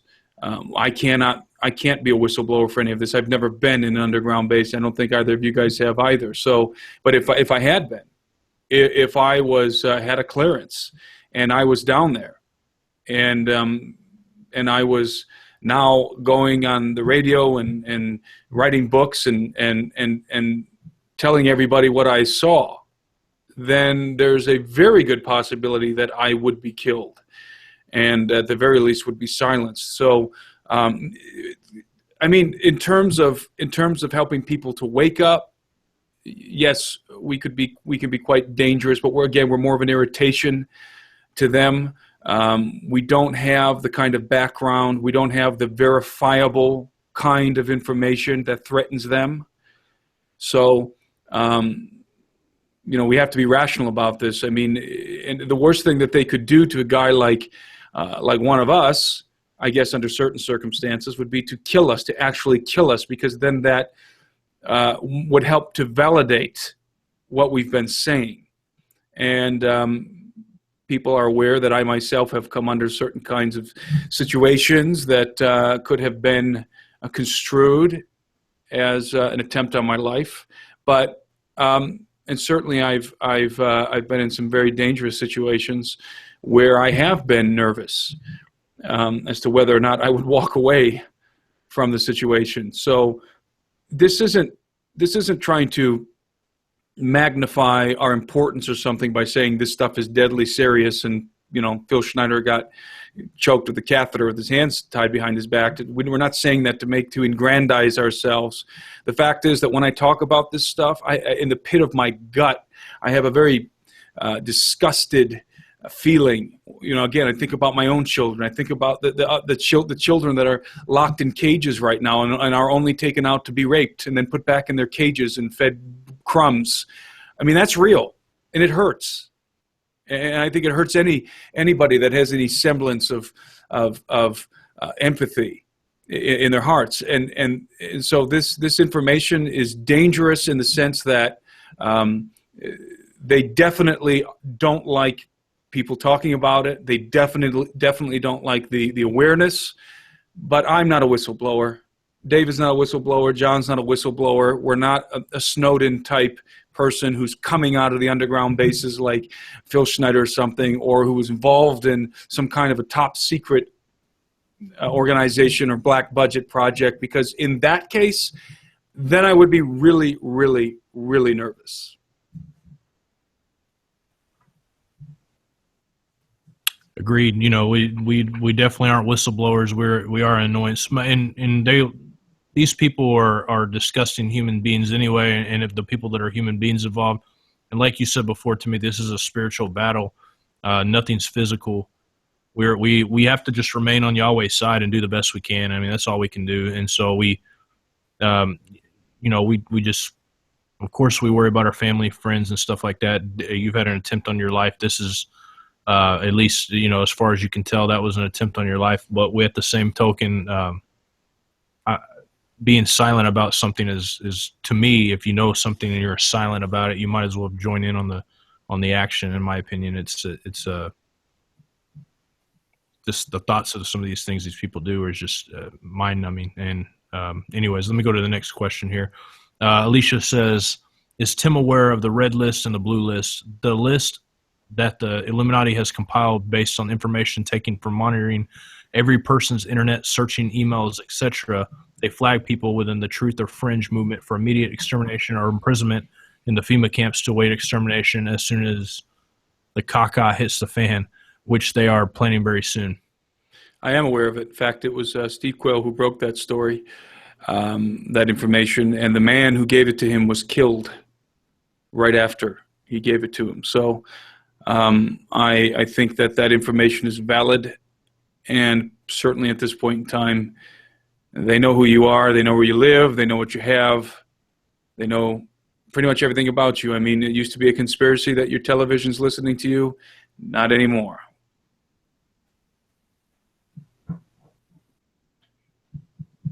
All right. Next question here. David, if you have anything to add to these before I ask them, just chime in. No big deal. Johanna says, I was not aware I'm still affected by working with post-trauma in the ministry. Question, what is a better way to cope with PTSD of this nature besides prayer, using the armor of God, fasting, following Scripture?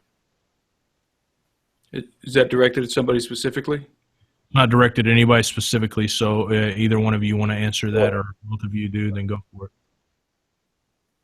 Okay. Well, I mean, I guess it depends on, I suppose that the person is referring to themselves with PTSD. And I would say when it comes to any traumatic experience, whether it be PTSD, whether you were in some kind of a horrific battle scene, got your leg blown off, or seen some very bloody, gruesome things, or if you've been sexually molested, or if you've been coming out of a COVID and have some very demonic things that have happened in your life, my answer is the same. The phrase that comes to my mind is the balm of Gilead. You need the Spirit of God to heal you, and He does that. And the presence of the Lord will heal your heart. And it will He will mend your heart. He is capable of binding up any wound and of mending any heart, regardless of the trauma, regardless of the situation. So my only advice, because I have not been affected by PTSD, but I have had some very traumatizing things happen in my life. My only recourse in life is to run to the feet of the Father. And allow Him to heal you, and certainly stay away from pharmaceuticals to try and achieve that same outcome. And certainly it is in the cross. It is in the cross. Right. That's where it is. And that's a simple answer, and I don't mean to say that you just pray a prayer and it's all over. There's a healing process, and our book that we wrote, The Balm of Gilead, Victims to Victors, is the book that we wrote to deal with this issue. And well, I didn't even know that. That's pretty amazing. Yeah.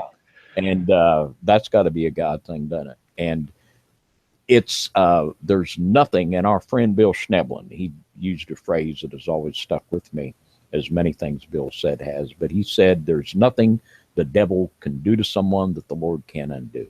And we have That's seen right. people that have come back from horrific abuse situations to be healed and set free in the Lord. I mean, unbelievable stories we could tell you of people that have come back from horrific abuse. So absolutely, whether it's satanic ritual abuse, post-traumatic stress disorder, whatever, the answer's in Jesus. And there is healing in the balm of Gilead. That's amazing, because I got to tell you, that's the phrase that popped in, and I never used that phrase. Yeah. It's the phrase that popped into my head as soon as I started thinking about that question. So that's pretty fascinating. You know that's a God thing. The balm of Gilead. All right, guys. Next question. Ed asks, David or Timothy, can you verify Netanyahu or Billy Graham as 33rd degree Freemasons? And we talked about this a little bit in one of our shows before about Billy Graham, how we couldn't verify it. It's just hearsay, no proof to it. Not that we agree with everything he says or anything like that, but we haven't found any proof. But maybe Timothy has. But also Netanyahu, guys, what do you think? Go ahead, David. I don't know about Prime Minister Netanyahu.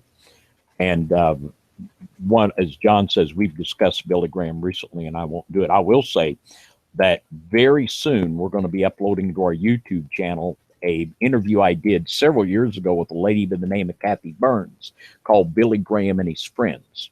And this details a lot of the things that we can know about Billy Graham that aren't proper. But Timothy, you go ahead.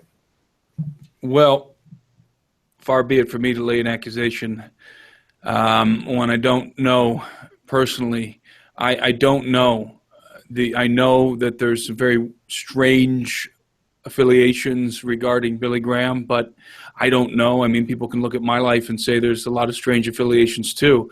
But the thing that I do know, and the one thing I will say about Billy Graham, is that it is very troublesome to me. I don't know what his position is on it now, but it is very troublesome to me when we look back at the Billy Graham Crusades, how many of those individuals were directed towards the Church of Rome, and were directed towards Jewish synagogues, and how political it seemed to be with the Vatican involvement. And so there are some very troubling things that I can definitely say were present, were apparent. But in terms of, I know that Billy Graham is friends with a lot of people in high places. That's evident. That's obvious. With people who are well-known Masons in high places. But when it comes to this kind of an accusation, guilt by association isn't strong enough proof.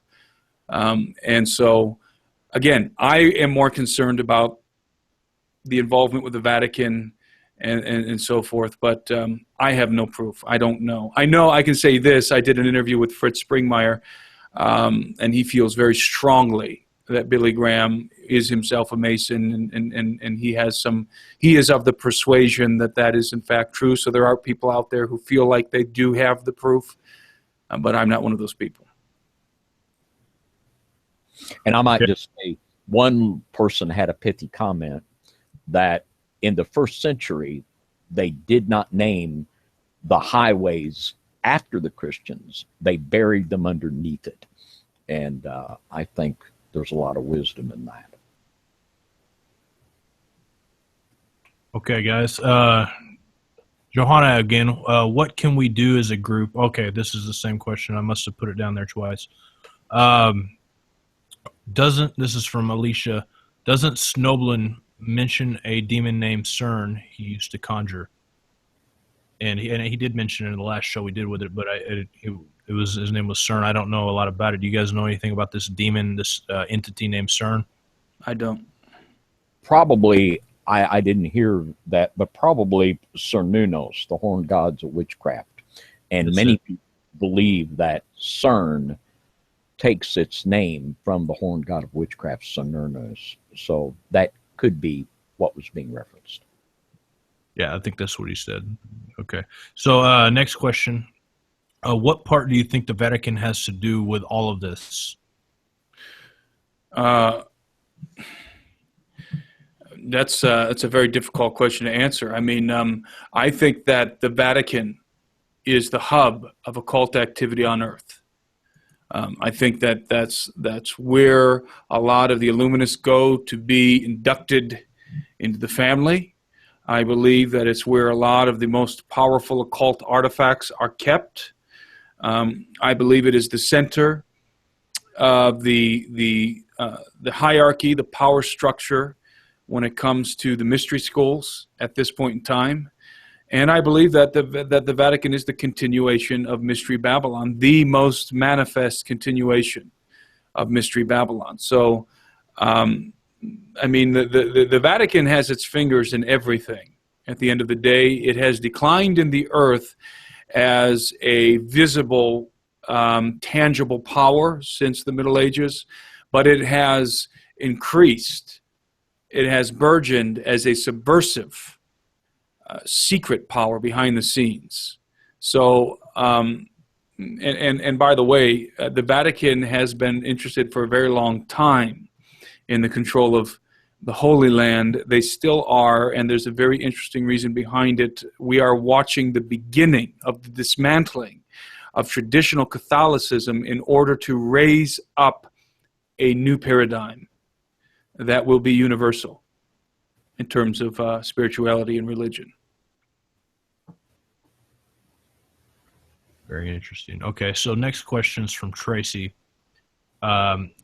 Timothy, do you see any connection geographically between the DUMBs and FEMA camps? That's an interesting question.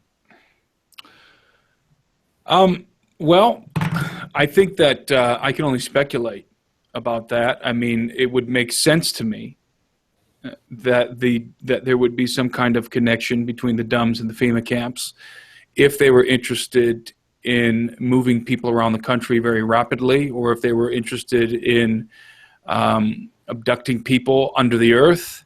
So it very well could be that there is a connection between FEMA camps and DUMBs. I don't know much about FEMA camps other than I absolutely believe that it is true that the government has camps already in place, has locations in the United States, strategic locations where they will detain people who are unwilling to relinquish their freedoms when a certain event takes place in the future. So I think it would be sensible, I think it would be logical to assume that there probably are some FEMA camps connected into the Magneto-Leviton train system.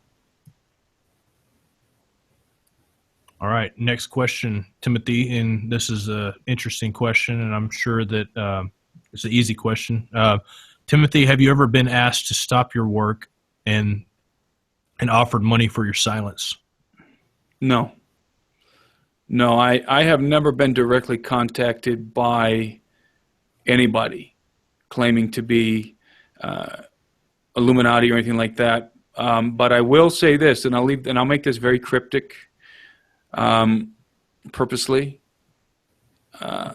Let's say that I haven't been contacted by any humans, but I have been contacted by non-humans with offers. All right, we'll leave it at that. That's the way it usually works to begin with. You look at a lot of, I don't know if you've seen the Sold Your Soul for Rock and Roll, a lot of these different things. I also did a video not long ago about an experience I had, and interesting. Okay, so Beverly asked, oh no, sorry, I'm going to go to this. Alec says, if John, I'm going to leave this up to you guys as well, but if the government turns on the church and starts killing us, should we just let them, or we fight back, like arming ourselves for protection? I mean, I guess I'll answer my opinion first, and this is only my opinion. I'm not the word of Yahweh. I'm nothing like that. I'm just a guy that wants to protect his family, but I would fight back personally. I mean, I'm not going to let somebody come in and kill my kids and my wife and all that. If I'm out by myself and they attack me, then whatever, but I'm not going to let innocent people around me die because of who I am or because of any other reason. I mean, I don't think it's possible for me to do that, even if it was expected of me at some sort. Maybe if Yahweh himself told me, I don't want you to fight back, I want you to die. then I would die. But like, I can't see myself allowing my children and my wife to be overtaken. I would definitely do everything I could to put holes in whoever comes my way. So that's my answer. In most cases, well, let's say that at least in some cases, somebody slaps me in the face, I'll turn my cheek, hopefully. Somebody slaps my wife in the face, I'll knock their freaking lights out. Somebody slaps my kid in the face, they've got a problem. I am the protector of my household. They are my responsibility, and anybody that seeks to do them harm has to deal with me. That is my calling as a husband and as a father, and it's one of the rudimentary, basic responsibilities that I have as a man over my household. And so I don't complicate the situation more than that. I mean, if somebody is going to threaten my children and my wife, then I have every obligation and responsibility to protect my family. And go ahead, David. Sorry. Protecting our home and family. My theology isn't Amish. Yeah. I mean, my idea of gun control is putting a bullet through the same hole, putting two bullets through the same hole. So, I mean, definitely I mean, in the scripture, people did this. I mean, you see Joshua and the mighty men, you see David's mighty men, you see, I mean, Peter himself cut somebody's ear off. I mean, he was rolling around with Yeshua and he had a sword in his pocket. So I think he knew about that sword. And I don't think they were a bunch of wusses like the modern day church proclaims them to be. I think, we see ideas of Yeshua running around whipping people in the temple. I think people were scared of these guys because they knew that they were not only powerful from Yahweh, but they were not punks, little hippie Christians that we see nowadays. So that's, I don't know. That's just my opinion, like I said. So, if you stand before Yahweh and he says, why did you shoot that guy? Don't mention me. I'm just telling you. And I was going to do that, so I guess I'm not going to do that now. Yeah, please don't. We don't want anyone going crazy and shooting people and saying, I don't think they were human. I had a right to kill them. John told me I could. I think it's quite possible and likely that we could be in a situation where we could be confronted with a non-human entity that we could actually shoot. I think this is a very real possibility. I do too. Yeah, and in some cases, I don't think you'd even be able to recognize what you're dealing with. But again, we're living in very interesting times. Ultimately, you have to listen to the Holy Spirit. You have to do what you feel like you're supposed to do. You don't want to sin against your conscience in any situation. But let me tell you, you don't have to try and figure out. You don't have to try and go and find in the scriptures if you are a husband and you're responsible to take care of your wife and protect your children. Believe me, you are. Just take my word for that one. Buddy, you are responsible to protect your family. And if somebody breaks your door down to rape your wife, I'm going to tell you something. You better stop them any way you can, because it's you. You're the man. You've got to be the head of your household. You are the protector of your family. It is a God-given responsibility, and I wouldn't think twice about it. Amen. It's 12, almost 12:30, guys. I'm going to ask two more questions and then we'll call it a night. We'll have you back on sometime, Timothy. Of course, you're always welcome on here, and we'll talk more into this stuff because this conversation could go for hours if we keep asking these questions. Okay, so let me see where we're at here. Let me pick a couple that are pretty good ones that we haven't talked about yet.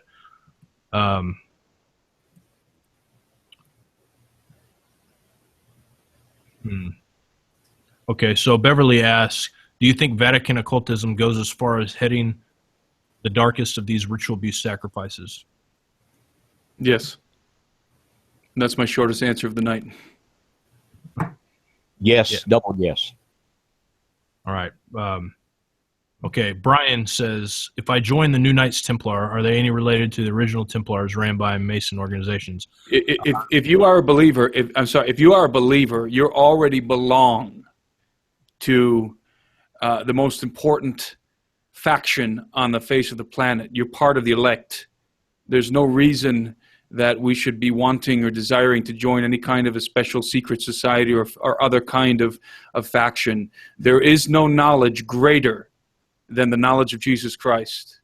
There is no mystery greater than the mystery of the cross and the redemption of the human race. You're in already if you're a believer, and I would dissuade anyone that feels like they need to be a part of any kind of society or secret society or fraternity apart from the body of Christ. Amen. Initiatic societies of all kinds are wrong. Stay away from them. And if you're in one, get out of it. Yeah, and Templars especially. I mean, you don't want to, in no organization, you get those guys are 100% right. You don't need to join that. You're a part of the strongest military presence that will ever exist on this earth, and we're here right now. So, and plus the Templars are satanic at its core. I mean, we've done shows about it. I did a show with Gary Wayne about the Templars. You go back in the archives, and that's where almost all the secret societies come out of. I mean, these elitist system of Templars, and so definitely don't join something like that. Don't join anything like that. I mean, there's no point. And anyways, Timothy, I would like for you to give people that are just now listening, or people that haven't heard of you before, which I believe probably 90% of the people listening have, but if there is people that haven't, please give them your website, your email address, or anything, or maybe not your email, but your website, and so how they can get a hold of you, how they can get a hold of some of your materials, and we will end this show tonight. Okay, they can go to truelegendsofseries.com. If you want to contact us, there's a contact form there. If you want to be a part of our expedition and conference in Cusco, Peru, you can sign up there, truelegendsofseries.com. And you could always send an email to gen6productions@gmail.com. It's the same thing. So,